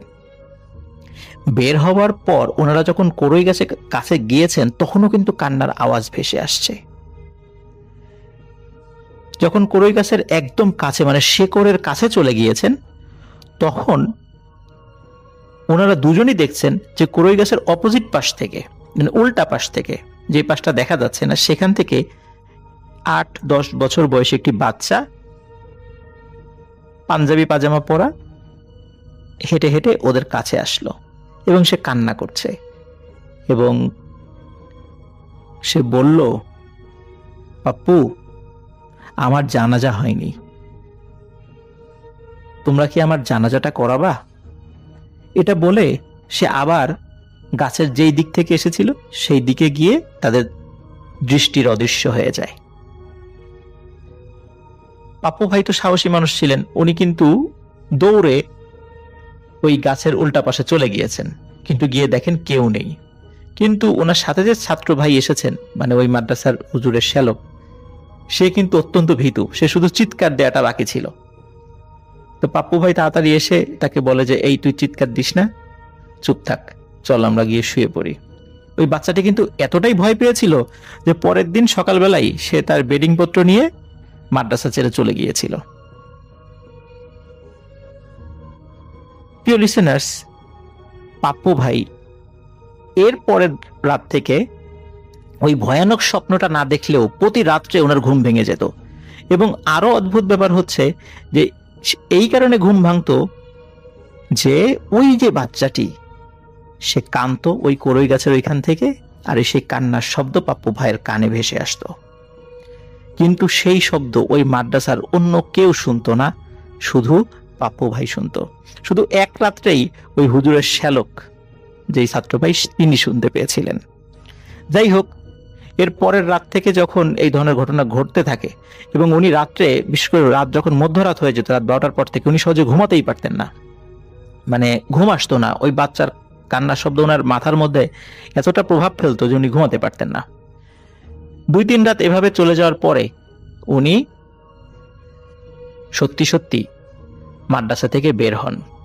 বের হয়ে তিনি ওই কড়ই গাছের কাছে যান এবং গিয়ে সেখানে কাউকে দেখতে পান না, কিন্তু কান্নার আওয়াজ কিন্তু উনি শুনতে পাচ্ছিলেন। তখন তিনি জানাজার নামাজের জন্য দাঁড়িয়ে যান, কারণ যাওয়ার আগে উনি অবশ্য অজু করে নিয়েছিলেন। জানাজার নামাজের জন্য দাঁড়িয়ে যান এবং সামনে একটা লাশ আছে এই চিন্তা করে উনি জানাজার নামাজ পড়ান, কিন্তু সামনে তো কোনো লাশ ছিল না। যখনই জানাজার নামাজ শেষ হয়েছে তখনই গাছের অপর পাশ থেকে ওই বাচ্চাটি আবার পাপ্পু ভাইয়ের সামনে আসে, বলে, পাপ্পু তুমি আমার জানাজা পড়িয়েছ, আমি আর কখনো তোমাকে সহজে দেখা দেব না, কিন্তু আমি তোমার আশেপাশেই থাকবো। এই কথা বলার সাথে সাথে ওই বাচ্চাটি আবারও ওই গাছের পাশে গিয়ে মিলিয়ে যায়। পাপ্পু ভাই সাহস করে সেখানে যান, কিন্তু গিয়ে আর কাউকে দেখতে পান না। পাপ্পু ভাই এই ঘটনাটি তেমন কাউকেই বলেননি যে এমন একটি ঘটনা ঘটেছে, কারণ এই ঘটনার পরে উনি কিন্তু অসুস্থ হননি, যে খুব যে ভয় পেয়ে মানুষ শুকিয়ে যায় বা খুব মানে মেন্টালি ট্রমাটাইজড হয় এরকমটাও হননি, কেন উনি ছোটবেলা থেকে সাহসী মানুষ ছিলেন। যাই হোক, এরপর থেকে যেটা হয় সেটা হচ্ছে পাপ্পু ভাই ফিল করতেন যে ওনার আশেপাশে কেউ আছে, কিন্তু তেমন সাংঘাতিক কোনো ঘটনা ঘটেনি। কিন্তু একটি ঘটনা না বললেই নয়। এই ঘটনার মাসখানেক পরে মাদ্রাসা যখন কোনো কারণে ছুটি হয়েছিল, ছুটির কোনো এক রাতে উনি যখন বাড়িতে ঘুমাচ্ছিলেন তখন তার আম্মা যখন পাপ্পু ভাইয়ের ঘরে এসেছে রাতের বেলা ওনার আম্মা তাহাজ্জুদের নামাজ পড়তেন। তো তাহাজ্জুদের নামাজ পড়ার জন্য যখন উঠেছেন তখন চিন্তা করেছেন যে পাপ্পু কি ঘুমাচ্ছে কিনা। অনেক সময় দেখা যাচ্ছে যে মা বাবা কিন্তু সন্তানদের রুমে এসে দেখে যে গায়ের উপর চাদর আছে কিনা, শীত লাগছে কিনা বা গরম লাগছে কিনা, ফ্যান চলছে কিনা, বিভিন্ন বিষয় কিন্তু পিতামাতা এসে রুমের মধ্যে দেখে। ঠিক এই কারণে যখন পাপ্পু ভাইয়ের আম্মা পাপ্পু ভাইয়ের ঘরে এসেছিলেন তখন উনি প্রচন্ড জোরে একটা চিৎকার করে ওঠেন। কারণ উনি দেখেন যে পাপ্পু ভাই যে বিছানায় শুয়ে আছেন ওনার পাশেই নীল বা সবুজ টাইপের একটি লম্বা আলো, জাস্ট এই আলোটাই দেখেছিলেন। ওটা যে আসলে কি, ওটা কি কোনো মানুষের অবয়ব কিনা এই জিনিসটা উনি টের পান না, উনি শুধু আলোটাই দেখেছেন। তো উনি চিৎকার দেওয়ার পরে বাড়ির অন্য সদস্যদেরও ঘুম ভেঙে যায়। তারা আসেন, তারা আসার পরে যখন সবাই জিজ্ঞেস করে যে কি হয়েছে, তখন যখন এই বিষয়টি খুলে বলেন, তারপরে পাপ্পু ভাই সবাইকে বলেছিলেন যে মাদ্রাসায় এই একটি ঘটনা ঘটেছিল। এরপর থেকে আমি কারো একজনের উপস্থিতি ফিল করি। এবং উনি এখনো লেখাপড়া করছেন, ওনার লেখাপড়া শেষ হয়নি, আর এখনো উনি সেই বাচ্চাটির অস্তিত্ব ওনার আশেপাশে টের পান, কিন্তু সরাসরি ওনার সামনে আসে না। আসসালামু আলাইকুম রাসেল ভাই, আশা করছি আপনি ভালো আছেন। তো রাসেল ভাই, আমি শাকিল আহমেদ বলছি।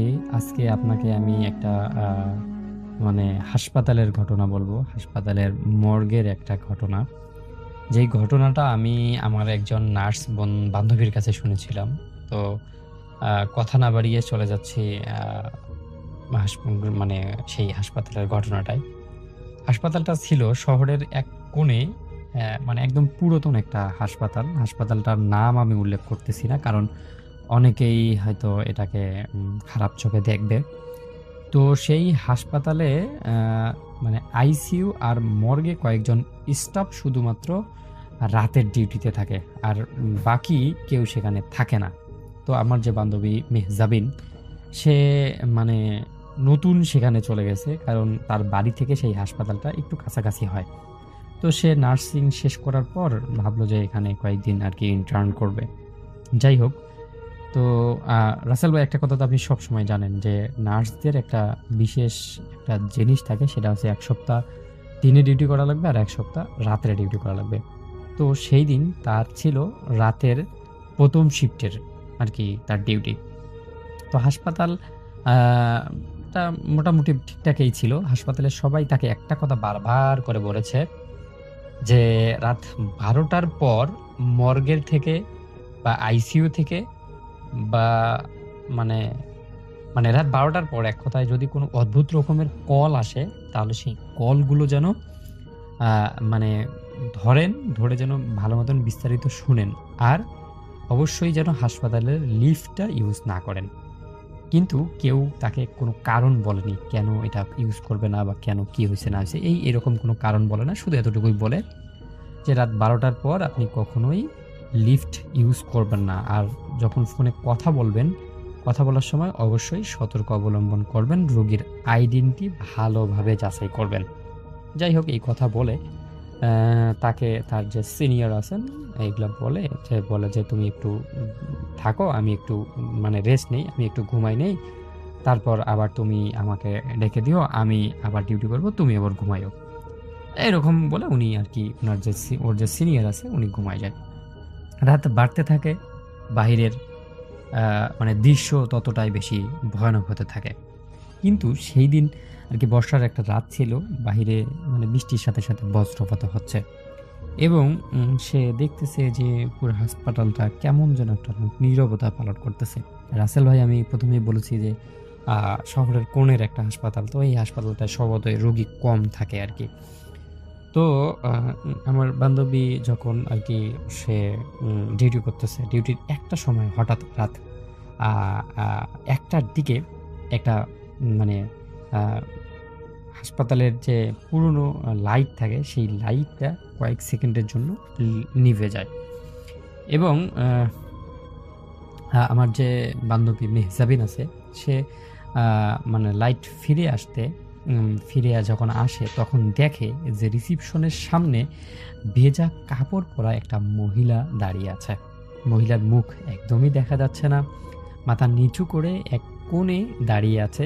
অস্বাভাবিকভাবে সে কাঁপতেছে আর কি, ভয়ে কাঁপতেছে বা কোনো কিছু একটা সমস্যার কারণে সে কাঁপতেছে। তো মেহজাবিন সে এগিয়ে গিয়ে বলেন, আপনি কি কাউকে খুঁজছেন? আপনার কি কোনো সমস্যা? যদি কোনো সমস্যা থেকে থাকে বলেন, আমি এখানকার দায়িত্বে আছি। তো ওই মহিলা কিছু বলছে না, শুধু মহিলা আ ধীরে, ধীরে তার হাতটা তুলে ওই যে হাসপাতালের যে মর্গের জায়গাটা ছিল সেই দিকে ইশারা করে এবং তারপর ফিসফিস করে বলে, "আমার মেয়েটাকে, আমার মেয়েটাকে।"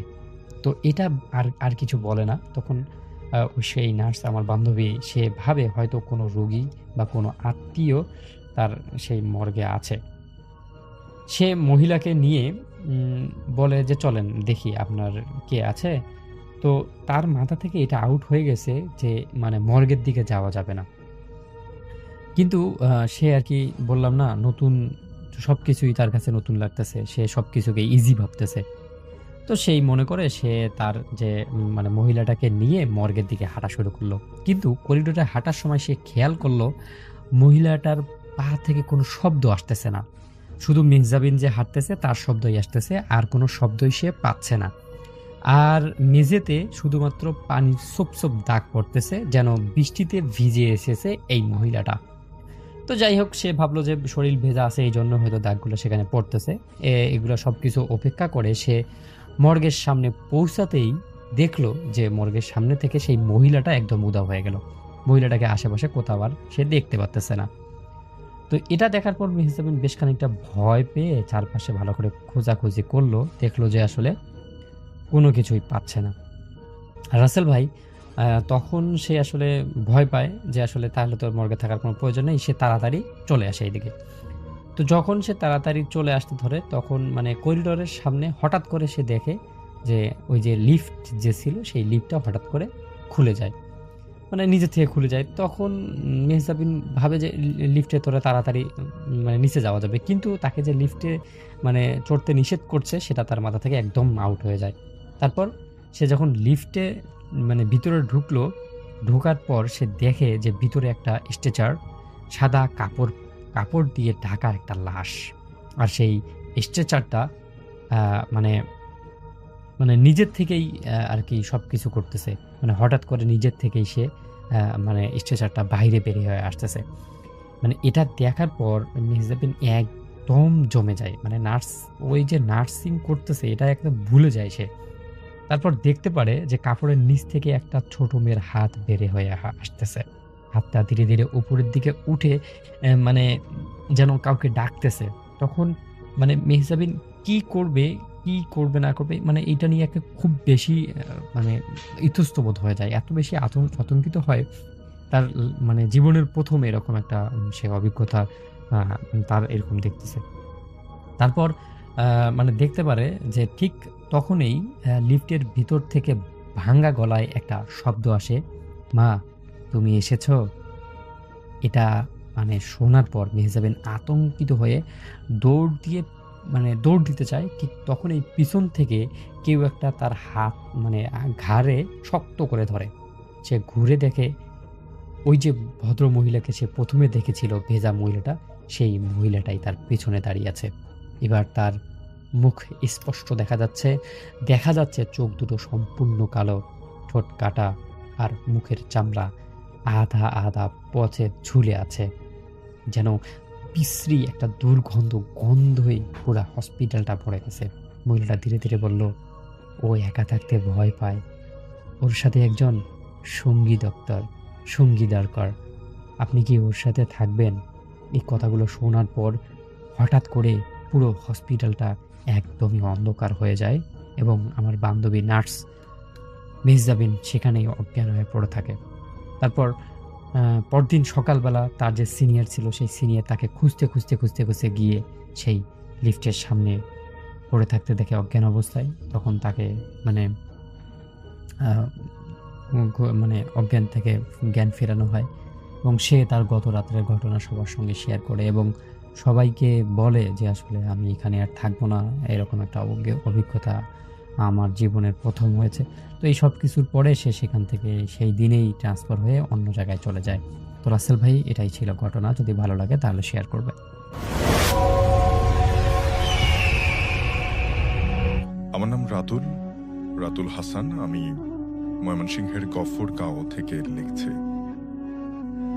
ঘটনায় যাওয়া যাক। বেশ কয়েকদিন ধরে আমি উল্টাপাল্টা স্বপ্নে দেখছি।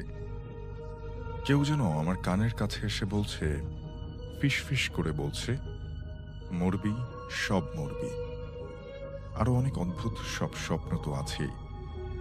তো একদিন রাত ৩টায় আমি হেডফোন লাগিয়ে জোরে জোরে গানের সাউন্ড এত বেশি ছিল, তারপরও আমি স্পষ্ট শুনতে পারছিলাম যে কেউ আমার কানের কাছে এসে ফিস ফিস করে বলছে, মরবি, সব মরবি।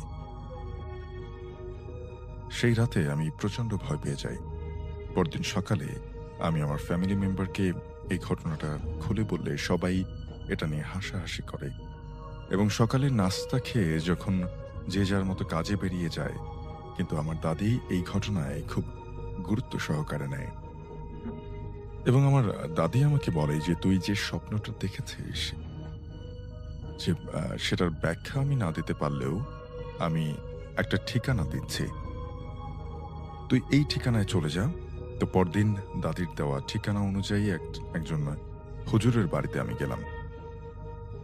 তারপর আমি হুজুরকে আমার নাম, আমার সমস্যার কথা বললাম।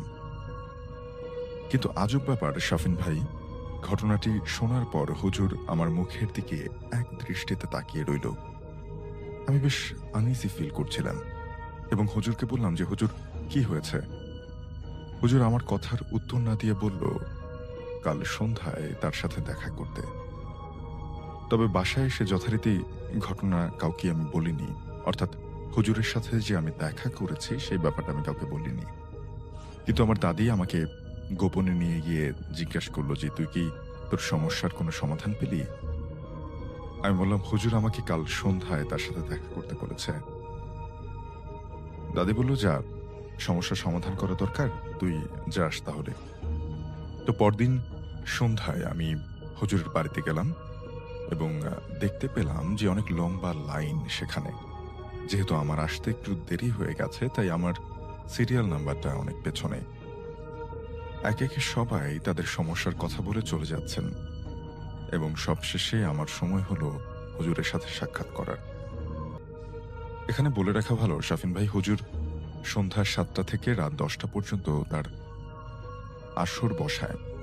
আমি হুজুরের সাথে ৯টা ২০-এ সাক্ষাৎ করার সুযোগ পাই, অর্থাৎ একেবারে শেষ মুহূর্তে। তো যথারীতি হুজুর আর কিছু না জিজ্ঞেস করে আমাকে বসতে বললেন মাটিতে এবং ঘরের লাইট অফ করে দিলেন এবং ঘরের ৪ কোণায় ৪টা মোমবাতি জ্বাললেন এবং আমি যেখানে বসেছি সেখানে একটা গোল বৃত্ত আঁকলেন তিনি। আমার মাথার উপরে হাত রেখে ৫ মিনিট কি যেন পড়তে থাকলেন। আমি তখন বেশ ভয় পাচ্ছিলাম, কারণ এরকম পরিস্থিতির সম্মুখীন আমি আগে কখনো হইনি। কিন্তু তারপরেও নিজের মনকে শক্ত করে আমি চুপ করে বসে রইলাম, কারণ আমার সাথে ঘটে যাওয়া ঘটনাটা সত্যিই একটা সমাধান করা দরকার। হুজুরের মন্ত্র পড়া শেষ হলে হুজুর আমাকে যা বললেন সেটা শোনার জন্য আমি মোটেও প্রস্তুত ছিলাম না। বিশ্বাস করেন শাফিন ভাই, এটা শোনার পরে আমার মনে হচ্ছিল আমার পায়ের নিচ থেকে মাটি সরে গেছে। হুজুর আমাকে বললেন আমার উপরে কেউ কালো জাদু বা ব্ল্যাক ম্যাজিক করেছে এবং যেই স্বপ্নটা আমি দেখছি সেটা ব্ল্যাক ম্যাজিকের কারণেই আমি দেখছি। আমার উপরে ভয়ঙ্কর কালো জাদু করা হয়েছে। আমি বললাম, হুজুর কি রকম কালো জাদু? হুজুর আমাকে বললেন, শয়তানকে খুশি করে তোর উপরে কালো জাদু করা হয়েছে। আমি আবারও প্রশ্ন করলাম, হুজুর শয়তানকে খুশি করার মানে বিষয়টা আমি বুঝলাম না। তারপরে হুজুর আমাকে বলল, শয়তানকে খুশি করে শয়তানের নামে একটি নিষ্পাপ শিশুকে বলি দেয়া হয়েছে, আর এই জাদু থেকে রক্ষা পাওয়া খুবই কঠিন। মাথা কাজ করছিল না আমার, আমি কি করব কিছুই বুঝতে পারছিলাম না। আমি তো কোনোদিন কারো ক্ষতি করিনি, আর আমার উপরে কার এত ক্ষোভ থাকতে পারে? কি বলবো কিছু বুঝতে না পেরে আমি হুজুরকে বললাম, হুজুর এই কালো জাদু থেকে রক্ষা পাওয়ার জন্য কি সত্যি কোনো উপায় আপনার জানা নেই? হুজুর বেশ পাতলা একটা স্বরে বলল, আছে, কিন্তু বিষয়টা খুব কঠিন। আমি বললাম, যতই কঠিন হোক আমি করব। হুজুর বলল যে শয়তানকে খুশি করে একটা নিষ্পাপ শিশু বলি দিয়ে তোমার নামে কালো জাদু করা হয়েছে। এই জাদু কাটাতে হলে তোকে ৩টা নিষ্পাপ শিশু বলি দিতে হবে শয়তানকে খুশি করার জন্য। এবার আমার মাথায় আকাশ ভেঙে পড়ল। তারপর আমি নিজেকে শক্ত করে আবার হুজুরকে প্রশ্ন করলাম যে, হুজুর এটা তো সম্ভব না। এটা কোনোভাবেই সম্ভব না। এছাড়া আর কি কোনো অন্য উপায় নেই? হুজুর বলল যে, আরেকটি উপায় আছে, কিন্তু সেটা করলে কালো জাদুর প্রভাব পুরোপুরি কাটবে না। আমি বললাম, কি সেই উপায়? হুজুর বললেন যে, উল্টাকরণ জাদু। আমি বেশ আগ্রহের সাথে প্রশ্ন করলাম, উল্টাকরণ জাদুটা আবার কি? হুজুর বললেন যে, তার উপরে তোর উপরে জাদু করা হয়েছে, তার জাদুই তার উপরে গিয়ে পড়বে। অর্থাৎ তোর উপরে যে জাদু করেছে তার উপরেই গিয়ে জাদু পড়বে। এইসব কথা বলে হুজুর আমাকে বললেন পরশুদিন তার সাথে দেখা করতে এবং সাথে ৫ কেজি মিষ্টি এবং একজোড়া মোরগ নিয়ে আসতে হবে। এবং এটাও বলে দিলেন যে দামাদামি না করে বিক্রেতা যা চাইবে তাই দিতে হবে। সে যদি একবারে লাখ টাকা চেয়ে বসে তাহলে কিন্তু তোর সেটাই আদায় করতে হবে। সুতরাং বিক্রেতার ব্যাপারে ঠিক থাকতে হবে, সে যেন বুঝে না ফেলে যে তুই সব দাম দিতে রাজি আছিস। এরপর হুজুরের সাথে সাক্ষাৎ করে আমি যখন বাসার দিকে যাচ্ছি তখন আমি স্পষ্ট শুনতে পেলাম কেউ যেন আমার ঘাড়ের উপরে হাত রেখে ফিস ফিস করে বলছে, মরবি, সব মরবি, কিচ্ছু করতে পারবে না তোদের এই হুজুর। আমি এবার প্রচন্ড রকম ভয় পেয়ে যাই এবং আমি দৌড়ে বাসার দিকে চলে যাই।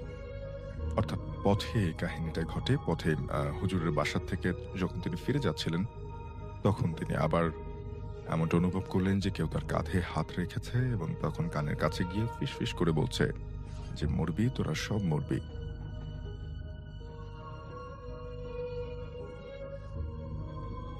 এরপরে তিনি দৌড়ে বাড়ি ফিরে গেলেন। বাড়ি ফিরে আমি বাসার সবাইকে এই ঘটনাটা একেবারে সম্পূর্ণ বলি, কারণ তখন আমার খুব অসহায় লাগছিল নিজেকে।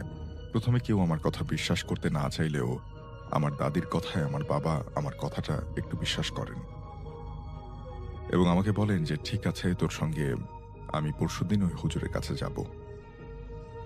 তো আমি হুজুরের কথা মতন ৫ কেজি মিষ্টি আর এক জোড়া মোরগ একদমে কিনলাম। পরশুদিন আমি আর আমার বাবা আমরা ২ জন মিলে হুজুরের সাথে সাক্ষাৎ করতে গেলাম হাদিয়া সাথে নিয়ে। কিন্তু গিয়ে একদম অবাক হয়ে গেলাম। সেদিন এত লোক দেখলাম, কিন্তু আজ হুজুরের ঘরে একটি লোকও নেই, আমি আর বাবা ছাড়া। আমি হুজুরকে কৌতূহলী বসে প্রশ্ন করলাম যে, হুজুর, আজ আপনার ঘর এত ফাঁকা কেন? হুজুর বললেন যে, শনিবার এবং মঙ্গলবার আমি রোগী দেখি না। আজ তোর সমস্যার সমাধান করব, এজন্যই তোকে আজ ডাক দিলাম। এরপর আমার বাবা হুজুরকে প্রশ্ন করলেন যে, আপনি এসব কি শুরু করেছেন আমার ছেলের সাথে? এরপর হুজুর আমার বাবার নাম ধরে ডাকলেন এবং আশ্চর্যজনক ব্যাপার, হুজুর আমার বাবার নাম জানলো কি করে? এরপরে বাবা চুপ করে বসলেন, কারণ তিনিও ভয় পেয়ে গেছেন। এরপর হঠাৎ করে কোত্থেকে যেন ২ জন লোক এসে হুজুরের সাথে দাঁড়ালো। বাবা জিজ্ঞাসা করলেন যে, এরা কারা? হুজুর বলল, আজকে এই ২ জন আমাকে সাহায্য করবে। এরপর হুজুর আমার কাছে সেই হাদিয়া এবং সেই জিনিসগুলো দুটো চায়, অর্থাৎ মিষ্টি এবং মোরগ একজোড়া। এরপর যথারীতি হুজুর রুমের সব লাইট অফ করে দেয় এবং ঘরের ৪ কোণে ৪টা মোমবাতি জ্বালায় এবং গোল করে বৃত্তের মতো করে আমাকে বসতে বলেন। হুজুর ওই ২ সঙ্গীকে অন্য রুম থেকে কি যেন আনতে বলেন।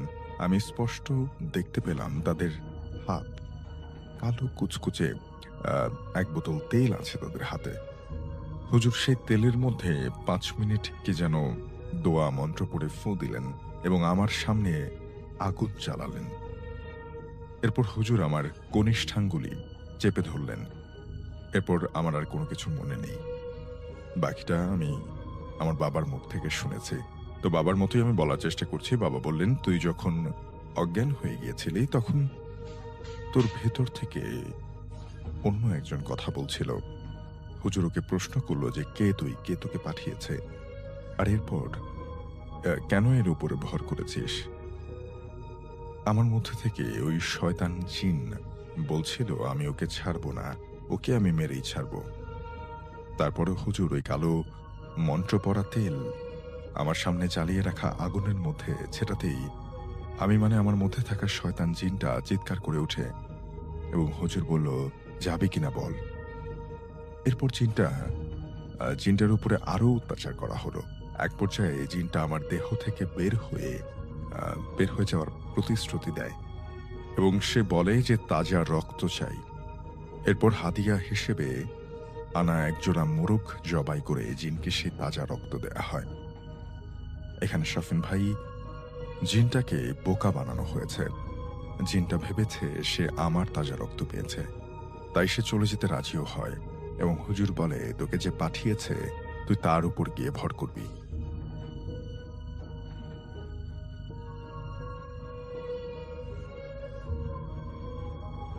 শফিন ভাই, জিন দ্বারা আমাকে কালো জাদু করা হয়েছিল এবং এই উল্টিকরণ জাদুর মাধ্যমে ওই জিন দ্বারাই ওই ব্যক্তির উপরে জাদু করা হয়েছে। যে আমার উপরে করেছিল, যেহেতু শফিন ভাই জাদুটা রক্ত দিয়ে করা হয়েছিল, তাই রক্তের বিনিময়ে রক্ত দিয়েই জাদুটা উল্টাকরণ করা হয়েছে এবং ওই ব্যক্তির উপর এই কালো জাদুর প্রভাব গিয়ে পড়েছে। সে এখন চাইলেও এই জাদু আর উল্টাতে পারবে না। এই জাদু শেষ করতে হলে 3টা নিষ্পাপ শিশু বলি দিতে হবে শয়তানকে খুশি করার জন্য। হুজুর আমাকে 2টা তাবিজ দেন এবং বলেন যে সবসময় পরে রাখতে সেই তাবিজগুলো। ওই মন্ত্র পড়া কালো তেলটা তিনি আমাকে দেন এবং বলেন প্রতিদিন গোসলের আগে মাখতে। এবং বাবা হুজুরকে তখন জিজ্ঞাসা করেন যে, হুজুর, উল্টাকরণ জাদু কি সম্পন্ন হয়েছে? হুজুর বললেন যে হ্যাঁ, এখন তোর ছেলে বিপদমুক্ত। তারপর বাবা আমাকে নিয়ে খুব দ্রুত রিকশায় নিয়ে বাসায় ফিরে আসেন, কারণ তখনও কিন্তু আমি অজ্ঞান ছিলাম এবং বাবা প্রচন্ড রকম ভয় পেয়েছিলেন। বাসায় এসে বাবা সবাইকে ঘটনা খুলে বলেন। এরপরে শাফিন ভাই, আল্লাহর রহমতে আর কোনো সমস্যা হয়নি। আমি এখনো ওই তাবিজ 2টো পরে থাকি। ওই তেলটা লাগানোর পর গোসল করলে গোসলের পানি কুচকুচে কালো বের হয়, যেমন মনে হয় জাদুর প্রভাব ধুয়ে যাচ্ছে। অর্থাৎ ওই তেলটা গোসলের সময় ব্যবহার করলে তিনি গোসল করার পর তার গা থেকে যে পানিটা পড়ে সেটা দেখে তার মনে হয় যে কালো কুচকুচে কিছু পড়ে যাচ্ছে সেটার সাথে, অর্থাৎ সে জাদুর প্রভাব পড়ছে, এমনটাই তিনি বলছেন। এটা আমার জীবনের সত্য ঘটনা, অনুরোধ করব পড়ে শোনানোর জন্য। আর কালো জাদু বিষয়টা যে কতটা খারাপ সেটা আমার পরিবারই জানে। আমার কন্ট্রাক্ট নাম্বার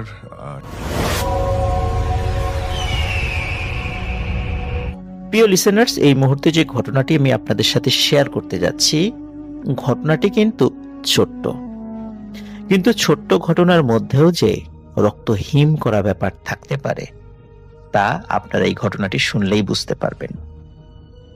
ঘটনাটি আমাকে পাঠিয়েছেন খুলনার সাগর ভাই। তার বাড়ি দক্ষিণ টুটপাড়া তালতলা এলাকায়। ঘটনাটি তার দাদার সাথে ঘটেছিল 2016 সালে।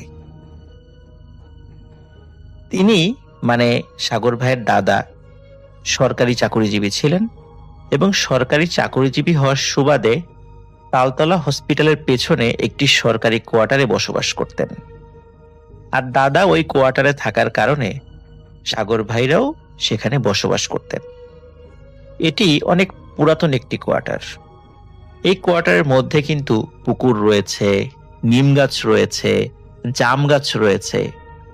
আর অদ্ভুত ব্যাপার হচ্ছে যে সাগর ভাইরা যেই ঘরটাতে থাকতেন ওনার দাদার সাথে, ওই ঘরটার পাশেই রয়েছে একটা বিশাল জাম গাছ আর নিম গাছ, পুকুর, এগুলোও কিন্তু পাশেই ছিল। সেখানে আরো থাকার জায়গা ছিল, কারণ কোয়ার্টার তো আসলে আরো অনেকেই সেখানে থাকেন।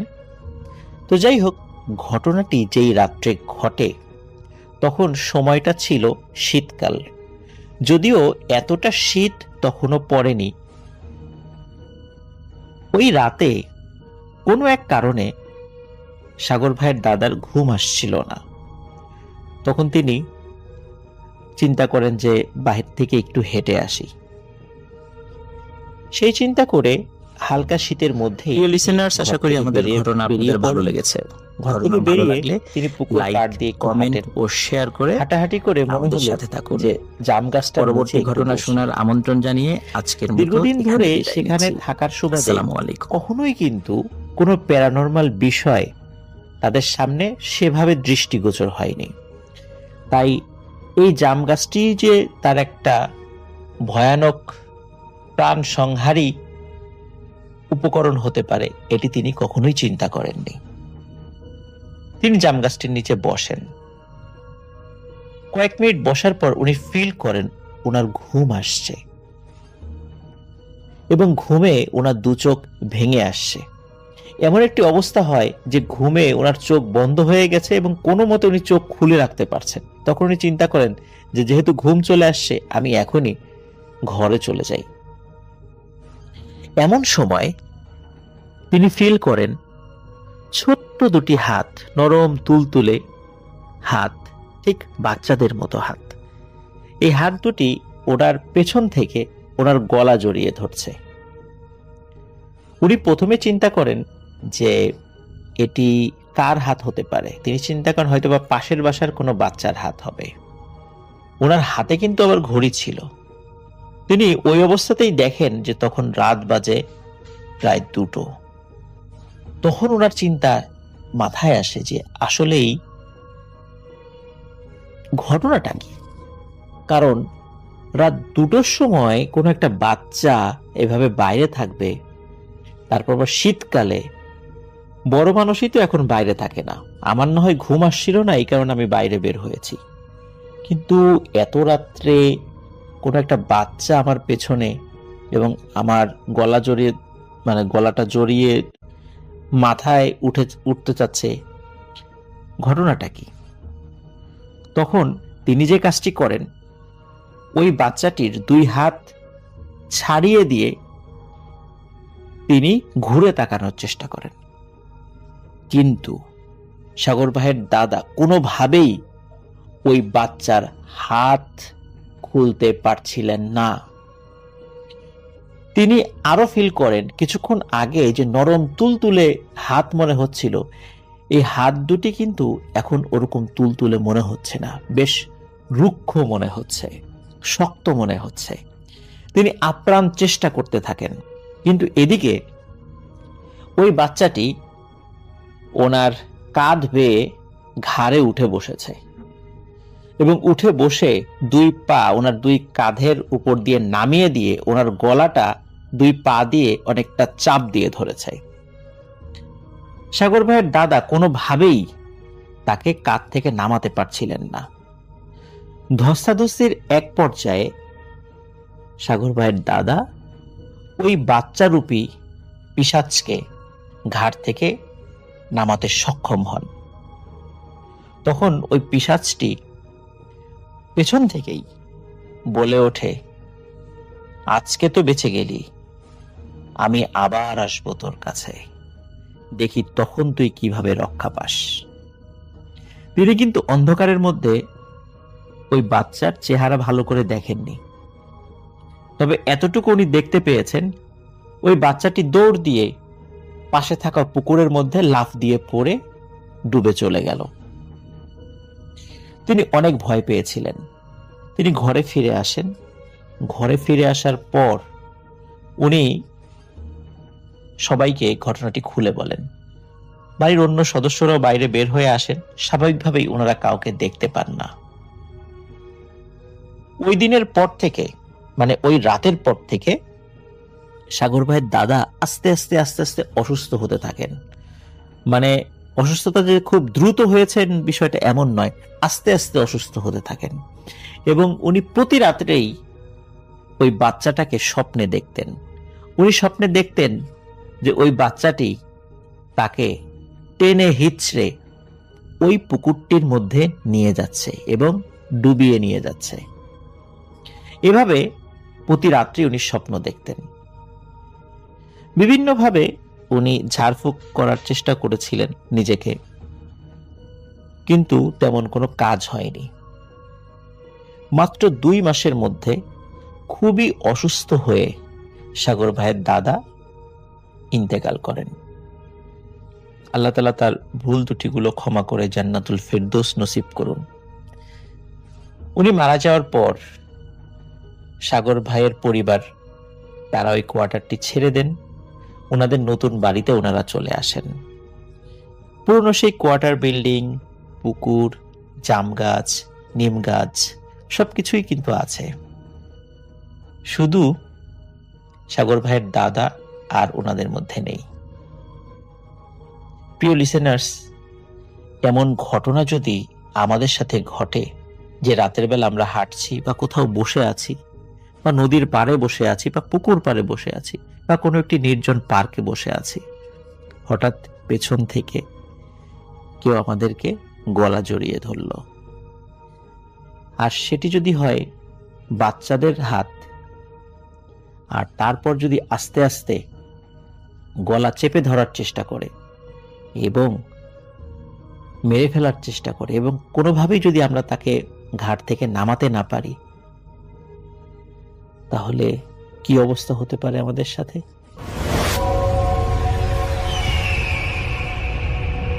তো আরিফ ভাইয়ের ওনারা যখন স্কুলে পড়তেন তখন ওনার এক ঘনিষ্ঠ বন্ধু ছিল, ওনার নাম ছিল বাবু।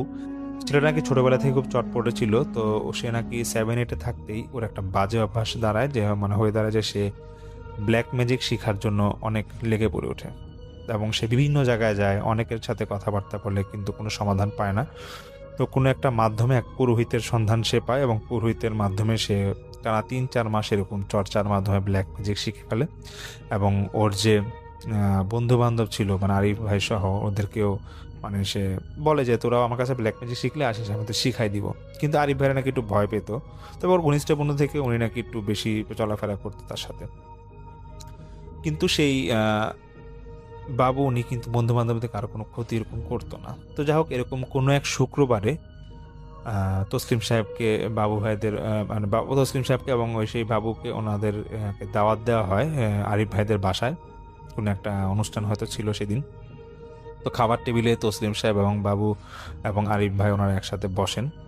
তো বসার একটা পর্যায়ে অনেকক্ষণ ধরে তসলিম সাহেব সেই বাবু যেই ফ্রেন্ড ছিল ওনার, এই তো আরিফ ভাইয়ের ওই ফ্রেন্ডের দিকে তাকায় আছে অনেকক্ষণ ধরে এবং একটা পর্যায়ে উনি আরিফ ভাইকে বলতেছে যে নাতি, আমি এখন খাবো না, আমি আমার বাসায় চলে যাচ্ছি, তোমরা খাওয়া দাওয়া করো এবং তুমি আমার খাওয়াটা মানে নিয়ে এসো আমার বাসায়। এটা বলার পর তসলিম সাহেব ওনার বাসায় চলে যায়। তো বাবুরও এদিক দিয়ে খাওয়া দাওয়া করে চলে যায় এবং পরে আরিফ ভাই উনি ওনার তসলিম হুজুরের খাওয়ার নিয়ে তারপর ওনার বাসায় যায়। তো তসলিম হুজুর বলতেছে যে তোমার আব্বা আমাকে ডেকে আনো, একটু আমি কথা বলবো। তো একটা পর্যায়ে সেই তসলিম সাহেব বলতেছে আরিফ ভাইকে উদ্দেশ্য করে যে এই ছেলেটা যে দেখাইলা তোমার বন্ধু, তার সাথে তুমি একটু চলাফেরা কম করবা, ছেলেটা সুবিধার না, উল্টাপাল্টা অনেক কাজ করে। আর তসলিম সাহেব আরিফ ভাইয়ের আব্বা আমাকে বলে দেয় যে ওকে একটু সাবধানে রাখবেন এবং ওই ছেলেটার সাথে যেন চলাফেরা না করে একটু দেখবেন। তো এটা বলার পর সেই আরিফ ভাই নাকি বেশ কয়েকদিন এরকম বাবু যিনি ছিল ওনার সাথে দেখা সাক্ষাৎ করে না, কথাও বলে না। কিন্তু যেহেতু ওনাদের ঘনিষ্ঠ বন্ধু, একটা পর্যায়ে ওনাদের আবার মানে কথাবার্তা শুরু হয়। তো একদিন স্কুলে দেখতেছে যে প্রায় 7-8 দিন হয়ে গেছে বাবু উনি আসতেছেন স্কুলে। তো আরিফ ভাই এবং ওনারা কয়েকজন বন্ধু বান্ধব ওনারা মিলে তো ওনারা বাবু ভাইয়ের বাসায় যায় এবং বাসায় যখন ঢুকতে যাবে তখন দেখতেছে বেশ মানে একটু ভিড়, ঢুকতে দেখতেছে বাবু ভাইয়ের বাসায় বেশ ভিড়। তো ভিড় ঠেলে ওনারা যায়। তো গিয়ে দেখতেছে যে প্রথম রুমটাতেই খাটের মধ্যে অজ্ঞান অবস্থায় পড়ে আছে বাবু ভাইয়ের আম্মা এবং চারপাশে যারা ছিল ওরা পানি ছিটাচ্ছে যাতে সেন্স আসে এবং ভিতরের থেকে কান্নার আওয়াজ আসতেছিল। ভিতরে গিয়ে দেখতেছে যে আত্মীয় স্বজনরা কান্নাকাটি করতেছে এবং ঠিক তার পাশেই বাবু উনি সাদা কাপড় মোড়ানো অবস্থায় খাটের মধ্যে বসে আছে এবং ওনার বাবা যখন আরিফ ভাইদের দেখলো বলতেছে যে বাবা তোমরা এখান থেকে চলে যাও, তোমরা বন্ধু বান্ধব যারা আছে চলে যাও, আমার ছেলেটা খুব খারাপ অবস্থায় আছে, তোমরা এখানে থাইকো না। যখন উনি খুব রিকোয়েস্ট করতেছিল তখন নাকি আরিফ ভাই এবং বন্ধু বান্ধব যারা গেছিল ওই বাসা থেকে বের হয়ে যাবে এবং সেই মুহূর্তে বাবু ভাইয়ের খালু ছিল, ওনার সাথে হঠাৎ করে কথা হয়। তো সেই আরিফ ভাই এবং ওনার বন্ধুরা জিজ্ঞেস করতেছে সেই খালুকে যে কি হয়েছে, বাবুর কি হয়েছে, সে স্কুলে আসে না কেন? তো বলতেছে কিছু বলতে পারবো না, আজকে সকাল থেকে ওর অবস্থা বেশ খারাপ। ও হঠাৎ করে দেখতেছি যে নিজে থেকে সাদা কাপড় মোড়ায় বসে আছে এবং ওর মা ওকে ধরতে গেছিল এবং ধরতে গিয়ে উনি হঠাৎ করে অসুস্থ হয়ে যায় এবং উনি অজ্ঞান হয়ে যায়।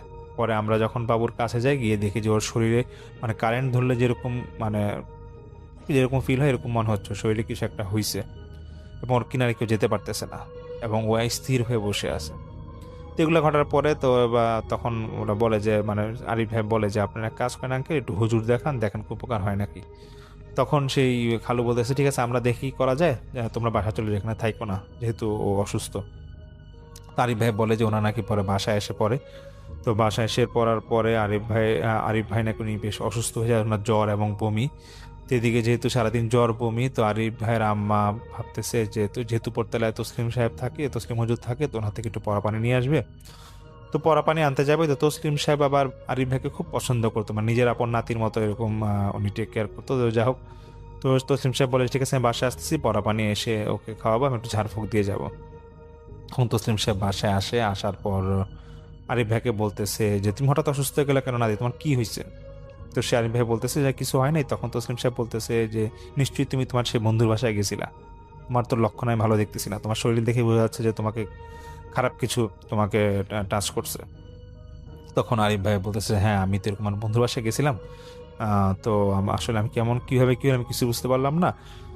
তো এটা বলার পরে তারপরে সেই তসলিম হুজুর ওনার বন্ধুজিনকে ডাকে। তো বন্ধুজিনটা বলতেছে যে দেখো যেটাই করবেন সাবধানে করবেন, আশা করি খুব একটা বেশি সমস্যা হবে না, কিন্তু পয়সাটা সাথে রাখবেন, পয়সাটা অনেক কাজে আসবে। তো তখন সেই তসলিম সাহেব আরিফ ভাইকে বলে যে ঠিক আছে তোমার সুস্থ তুমি হয়ে যাবে, কোনো সমস্যা নাই। আর তোমার বন্ধু যে বাবু, ওর যে এত সমস্যা, ও কোথায় থাকে আমাকে অ্যাড্রেসটা দিবা, মানে ঠিকানাটা দিবা। তো ঠিকানা নেয়। পরের দিন সেই তসলিম সাহেব উনি সেই বাবুদের বাসায় যায়, এবং যাওয়ার পর বাবুর ফ্যামিলির সাথে পরিচয় দিয়ে কথাবার্তা বলে এবং বলে যে ঠিক আছে বাবুর যেহেতু এরকম সমস্যা শুনলাম, তো আমি একটু ওর সাথে দেখা সাক্ষাৎ করবো, দেখি কি হয়। তখন তসলিম সাহেব এরকম সেই বাবুদের বাসায় যায় এবং বাবুর রুমে ঢুকে, এবং রুমে ঢোকার পর ও সে খুব বাজে একটা গন্ধ পাচ্ছিল। তো গন্ধ পাওয়ার পর উনি সবার প্রথমে গিয়ে বাবুর গায়ে ওনার যে পয়সাটা আছে সেই পয়সাটা বাবুর গায়ে ছিটে মানে ঢিল মারে আর কি। তো ঢিল মারে একটা পর্যায়ে বাবু হঠাৎ করে বলতেছে, বাবুর ভিতরে একটা ভয় আসতেছিল, বলতেছে যে তুই এখানে আসলি কেন, তোর কি সমস্যা, আমার এখানে কেন আসলি, তোর নাতিকে তো আমি শেষ করে দিয়েছিলাম, প্রায় অল্পের জন্য পারলাম না। তখন এটা শোনার পরে তসলিম সাহেব বলতেছে যে তুই একটু ঠান্ডা হয়ে বসে থাক, আমি মানে ঠান্ডা হয়ে বসে থাক, আমি দেখতেছি তোর কি হয়েছে, তোর এত সাহস বাড়লো কি হবে। তখন সেই বাবু ভাইয়ের ভিতরে যে জিনটা আসর করছিল সে বলতেছে যে আমাকে এখান থেকে সরাইতে পারবি না, তোর কোনো মানে ক্ষতি করবো না, তুই এখান থেকে চলে যা। আর খুব গালাগালি করতেছিল সেই তসলিম সাহেবকে।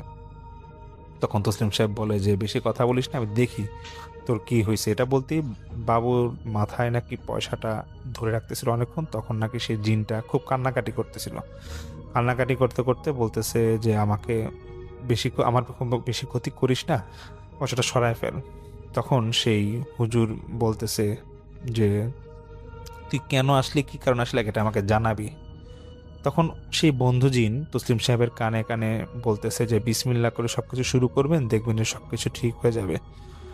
তো সেই মুহূর্তে নাকি সেই জিন বলতেছে যে দেখেন আমাকে যে এখানে আনছে সে অনেক খারাপ একটা লোক, এবং আমি বাবুর ভিতরে ঢুকে গেছি, আমি সহজে বের হতে পারবো না। তখন সেই তসলিম সাহেব বলতেছে সেই জিনটাকে যে তুই কোথা থেকে আসছিস, বলতেছে যে আমাকে এক হিন্দু পুরোহিত এখানে আনছে, আপনি পুরোহিতের কাছে যান। তখন সেই পুরোহিতের নাম জিজ্ঞেস করে, কিন্তু নাম বলতে পারে না। সে বলতেছে যে বাবু একমাত্র এই হিন্দু পুরোহিতের নাম বলতে পারবো, আমি কিছুই বলতে পারবো না, কিন্তু আমি যেই জিন সেই জিনের পূজা করতো সেই পুরোহিত। এটা বলতে না বলতেই তখন সেই জিনটা নাকি আবার খুব কান্নাকাটি করতেছিল, কারণ সেই বাবু যে ওনার মাথায় পয়সা দেওয়া ছিল একটা। তখন সেই জিনটা একটা পর্যায়ে বলতেছে যে আমি একটা শর্তে চলে যাব, কিন্তু সমস্যাটা হচ্ছে যে বাবুর শরীরে যে রক্ত আছে তার 20% আমি খেয়ে ফেলছি, এবং এটা ওর নামে একটা বলি দেওয়া হয়েছে, সে পুরোহিত বলি দিছে এবং সেই কারণে আমি খেয়ে ফেলছি। তখন সেই জিনের কাছে পুরো ঘটনা জানতে যে আসলে কি হয়েছে। তখন সেই জিন বলে যে দেখেন আমি তো আমার জায়গায় ছিলাম, কিন্তু এই বাবু ছেলেটা যেটা করছে সে ব্ল্যাক ম্যাজিক শেখার মানে কালো জাদু শেখার জন্য পুরোহিতের কাছে গেছিল। তো পুরোহিতটা একটু খারাপ ধরনের ছিল, সে এই বাবুকে কোনো একটা কারণে ব্যবহার করছে, এবং ব্যবহার করার পরে আমাকে সেই বাবুর শরীরে ঢুকাই দিছে, আমি এখন সেই শরীর থেকে বের হতে পারতেছি না। তো আপনাকে পুরোহিতের কাছে যান, পুরোহিতের সমস্যার সমাধান করে দিবে। তখন সেই জিনটা বলে যে ঠিক আছে আপনি পয়সাটা কিছুক্ষণের জন্য সরান, বাবুই বলে দিবে সেই পুরোহিত কোথায় থাকে। তো সেই বন্ধু জিন আবার তসলিম সাহেবকে বলতেছে যে ঠিক আছে হুজুর আপনি পয়সাটা সরান, এই জিন এখান থেকে বের হতে পারবে না, আমি ওকে দেখতেছি, আপনি আগে বাবুর থেকে ঠিকানাটা জেনে নেন কোথায় সেই পুরোহিত থাকে। তো এটা বলার পরে সেই বাবুর কিছুক্ষণের মধ্যে সেন্স আসে পয়সাটা সরানোর পরে, এবং বাবুকে জিজ্ঞেস করা হয়, বাবু তো রাজি হচ্ছিল না বলার জন্য। পরে সেই তসলিম সাহেব বলে তুমি বলো, যদি বেঁচে থাকতে চাও তাহলে তুমি বলো যে কিভাবে কি ঘটনা ঘটছে। বাবু এক কথা বলে যে সেই পুরোহিত কোন এক মন্দিরের কথা বলে যে সেখানে থাকে, সেখানে গেলেই আপনি সবকিছু জানতে পারবেন। তখন যেটা করা হয় সেই মুহূর্তে নাকি বাসার যে লোকটা ছিল সেই পুরোহিতকে নাকি সেখানে মানে অনেক কি এরকম নিয়ে আসে এবং খুব মারধর করে বাসায়। তো সেই তসলিম সাহেব বলে মারধর করা দরকার নেই, সেই পুরোহিতের সাথে আমি একটু কথা বলবো, ওর সাথে ওকে সামনে আনেন। তখন সেই পুরোহিতকে পুরো ঘটনা বলে যে তুমি এই কাজটা কেন করলা, তুমি তো এই ছেলেটা তোমার কাছে কালো জাদু শিখতে গেছিল, বাচ্চা ছেলে কেন কালো জাদু শিখতে গেলা, তুমিও তো ভালো থাকতে পারতা। তখন সেই পুরোহিত বলতেছে যে দেখেন আমি একটা বাজে কাজে ছেলেটাকে ব্যবহার করছি, আমি একজনকে পূজা করতাম, এক নরপিশাচকে পূজা করতাম। তো সেই পূজা করার কারণে সেই নরপিশাচের একটা মানে যুবক ছেলে চাইছিল যাকে বলি দিতে হবে। তো আমি ভাবছিলাম যে এই বাবুকে আমি কোনো রকম বলি দিব আস্তে আস্তে, মানে বলি দিয়ে ওকে শেষ করবো, কারণ একভাবে মানে এক কোপে বা মানে জবাই করে তার বলি দিয়ে এরকম যাবে না, এর জন্য আমি একটা খারাপ জিনের মাধ্যমে ওকে শেষ করতে চাইছিলাম। তখন সে তসলিম সাহেব বলতেছে যে দেখো এখন কিভাবে কি সমস্যার সমাধান করবার সমাধান করো, এই ছেলেটাকে বাঁচতে দাও। তখন তসলিম সাহেব অনেক বলা পরে সে পুরোহিত বলতেছে যেটা ওকে তো বাঁচানো সম্ভব হবে না, ওকে বাঁচাইতে মানে ওকে যেটা করতে হবে যে এখানে ঘরে 3টা তাবিজ আছে, এই তাবিজটা কোথায় রাখা হয়েছে সেটা আবার এই খারাপ জিনটা জানে, সে যদি সেই তাবিজগুলা সন্ধান দিতে পারে তাহলে ওকে হয়তো এই বাবুকে বাঁচানো যাবে। তখন সেই তসলিম সাহেবের সাথে যে বন্ধু জিনটা আছে সে ওই খারাপ জিনটাকে বলে যে তুমি শুধু একবার মানে বলতেছে তুই শুধু একবার বল যে এই ঘরে কোথায় তাবিজগুলা লুকায় রাখছিস। তখন সেই খারাপ জিন যখন বলবেই না, সে যখন অনেক মানে অনেক কিছু সেই জিন খারাপ জিন খুব ছটফট করতেছিল সেই রুমটা থেকে যাওয়ার জন্য। তখন তসলিম সাহেবের সেই জিন যখন বন্ধু জিন যখন মানে সেই খারাপ জিনটাকে পেয়ে বসে মানে ধরে বসে, তখন একটা পর্যায়ে সেই খারাপ জিন বলতেছে যে এখানে যে রান্নাঘর আছে রান্নাঘরের উপরে একটা দেয়াল আছে, দেয়ালের একটা কোনায় আমি 3টা তাবিজ বেঁধে রাখছি, এটা একটা পিন দিয়ে মনে হয় সম্ভবত বা পেরেক দিয়ে এরকম বেঁধে রাখছি, আর ওইখানে একটা সিঁদুরও আছে, ওইটা নামায় ফেলেন, নামায় ফেলার পর পোড়ায় ফেলেন, ওই পোড়ায় ফেললে আমি এখান থেকে একবার চলে যাব। তখন ঠিকই নাকি এরকম তাবিজগুলো পোড়ায় সিঁদুর পোড়ায় ফেলার পর সেই জিনটা এখান থেকে চলে যায়। তো চলে যাওয়ার পর সেই পুরোহিতকে ছেড়ে দেওয়া হয় এবং পুরোহিতের কাছে ওয়াদা করা হয় যে মানে পুরোহিতকে আমাদের প্রতিজ্ঞা করা হয় যে তুমি বলে যাও যে এখানে তুমি আর কোনো সমস্যা করবা না এবং এই ছেলেটা যাতে সম্পূর্ণ ঠিক থাকে। তো সেই পুরোহিত বলতেছে ঠিক আছে ওর কোনো সমস্যা হবে না, তো আমি তো অনেক ভুল করছি, আমাকে মাফসাফ করে দিবেন, আমি আর এই সমস্যা মানে এরকম ঘটনা কখনো ঘটাবো না। তো যাই হোক সে পুরোহিত সেখান থেকে চলে যায় এবং তসলিম সাহেব তো ওই বাবুর যে ওর সমস্যার সমাধানটা করে দেয়, বাবু নাকি সপ্তাহখানেকের মধ্যে সুস্থ হয়ে যায় এবং এদিক দিয়ে আরিফ ভাই উনিও সুস্থ হয়ে যায়। তো যে ঘটনাটা ঘটে প্রায় 1.5 থেকে 2 বছর পর আরিফ ভাই যেটা বলে যখন ওনারা ক্লাস 10-এ পড়ে, তো একটা মুহূর্তে একটা পর্যায়ে তখন সেই বাবু নাকি আবার হঠাৎ করে এরকম অসুস্থ হয়ে যায়। অসুস্থ হয়ে যাওয়ার পরে মানে বাবুর নাকি পুরো মুখের জবান বন্ধ হয়ে গেছিল। তখন আরিফ ভাই এই ঘটনাটা আবার গিয়ে তসলিম সাহেবকে বলে যে না এরকম আমার যে বন্ধু বাবুর চিকিৎসা আপনি আজ থেকে 1.5-2 বছর আগে করছিলেন সে তার এখন জবান বন্ধ হয়ে গেছে, তখন এটা কি সুস্থ করার কোনো উপায় আছে? তখন সেই তসলিম সাহেব বলে দেখো ব্ল্যাক ম্যাজিক করা একটা গুনার কাজ, আমি জানতাম যে ওর একটা ক্ষতি হবে কিন্তু সেই মুহূর্তে আমি কিছুই বলি নাই। তো এখন যেহেতু ওর জবান বন্ধ হয়ে গেছে আমি ওর সমস্যার এই সমাধান এখন আমি আর করতে পারবো না, এখন একমাত্র এটা ও সুস্থ হওয়ার একটা উপায় আছে, আল্লাহ যদি ওকে সুস্থ করতে সুস্থ হবে। তো আরিফ ভাই আমাকে বলে যে সেই বন্ধুরা যে তার জবান যে বন্ধ ছিল সে ক্লাস 10-এ থাকতে এখন নাকি তার জবান আসে নাই এবং সেটা বেশ কয়েক বছর আগের একটা ঘটনা, সে ছেলে নাকি এখন অসুস্থ। তো এটা তসলিম সাহেব আসলে সমস্যার সমাধানটা করতে মানে চেষ্টা করছিল উনি, কিন্তু আসলে লাস্টে দিয়ে ছেলের এই জবানটা আনতে পারে না। তো এটা একটা ঘটনা ছিল যেটা আরিফ ভাই আমাকে শেয়ার করে ওনার বন্ধুর ঘটনা। আসসালামু আলাইকুম প্রিয় লিসেনার্স, আশা করি আপনারা সবাই ভালো আছেন। তো লিসেনার্স, আমি এতক্ষণ থেকে আপনাদেরকে শোনানোর চেষ্টা করেছি ভূত এফএমের সব থেকে ভয়ানক কিছু ঘটনা, যেই ঘটনাগুলো আমাদের মাঝে শুনিয়েছে আজ রাসেল ভাই, আজ আপনার ভাই, ডক্টর আলিফ, বাবু ভাই সহ আরো অনেক অনেক ঘটনা বলেছেন। আমি নিজেও কয়েকটি ঘটনা আপনাদের সঙ্গে শেয়ার করেছি। এই ঘটনাগুলোর মধ্য থেকে কোন ঘটনাটি আপনার কাছে সব থেকে বেশি ভয়ানক বলে মনে হয়েছে, কোন ঘটনাটি আপনার কাছে ভালো লেগেছে, এবং কোন ঘটনাটি শুনে আপনি আপনার অতীতের আপনার পরিবারের সাথে ঘটে যাওয়া কোনো ঘটনার সঙ্গে মিল পেয়েছেন বলে মনে হচ্ছে, সেটি কিন্তু জানিয়ে যেতে পারেন আমাদের কমেন্ট সেকশনে। আর প্রিয় লিসেনার্স, এইরকম ভয়ানক ভয়ানক ঘটনাগুলো পাওয়ার জন্য কিন্তু অবশ্যই আমাদের এই চ্যানেলটিকে সাবস্ক্রাইব করতে হবে, কারণ আমাদের এই চ্যানেলটিকে প্রতিনিয়ত আপডেট অনেকগুলো ভয়ানক ঘটনা নিয়ে কিন্তু তৈরি করা হয় আমাদের এপিসোডগুলো।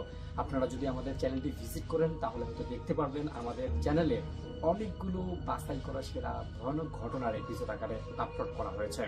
তাই আপনারা যদি একত্রিত অনেকগুলো ভয়ানক ঘটনা শুনতে চান তাহলে অবশ্যই আমাদের চ্যানেলের ভিডিওগুলো দেখে আসতে পারেন। আর দর্শক, যারা যারা এরকম ভয়ানক ঘটনাগুলো পছন্দ করেন তারা কিন্তু অবশ্যই আমাদের চ্যানেলটিকে সাবস্ক্রাইব করবেন, পাশে আসা বেল আইকনটি অন করে রাখতে হবে, কারণ আমরা প্রতি রাত্র 10টার সময় এইরকম ভয়ানক ভয়ানক ঘটনাগুলো আপলোড করে থাকি। তো প্রিয় লিসেনার্স, আজকের মতো শেষ করছি এখানেই। আবারও দেখা হচ্ছে নতুন এপিসোডে নতুন আরো অনেকগুলো ভয়ানক ভয়ানক ঘটনা নিয়ে।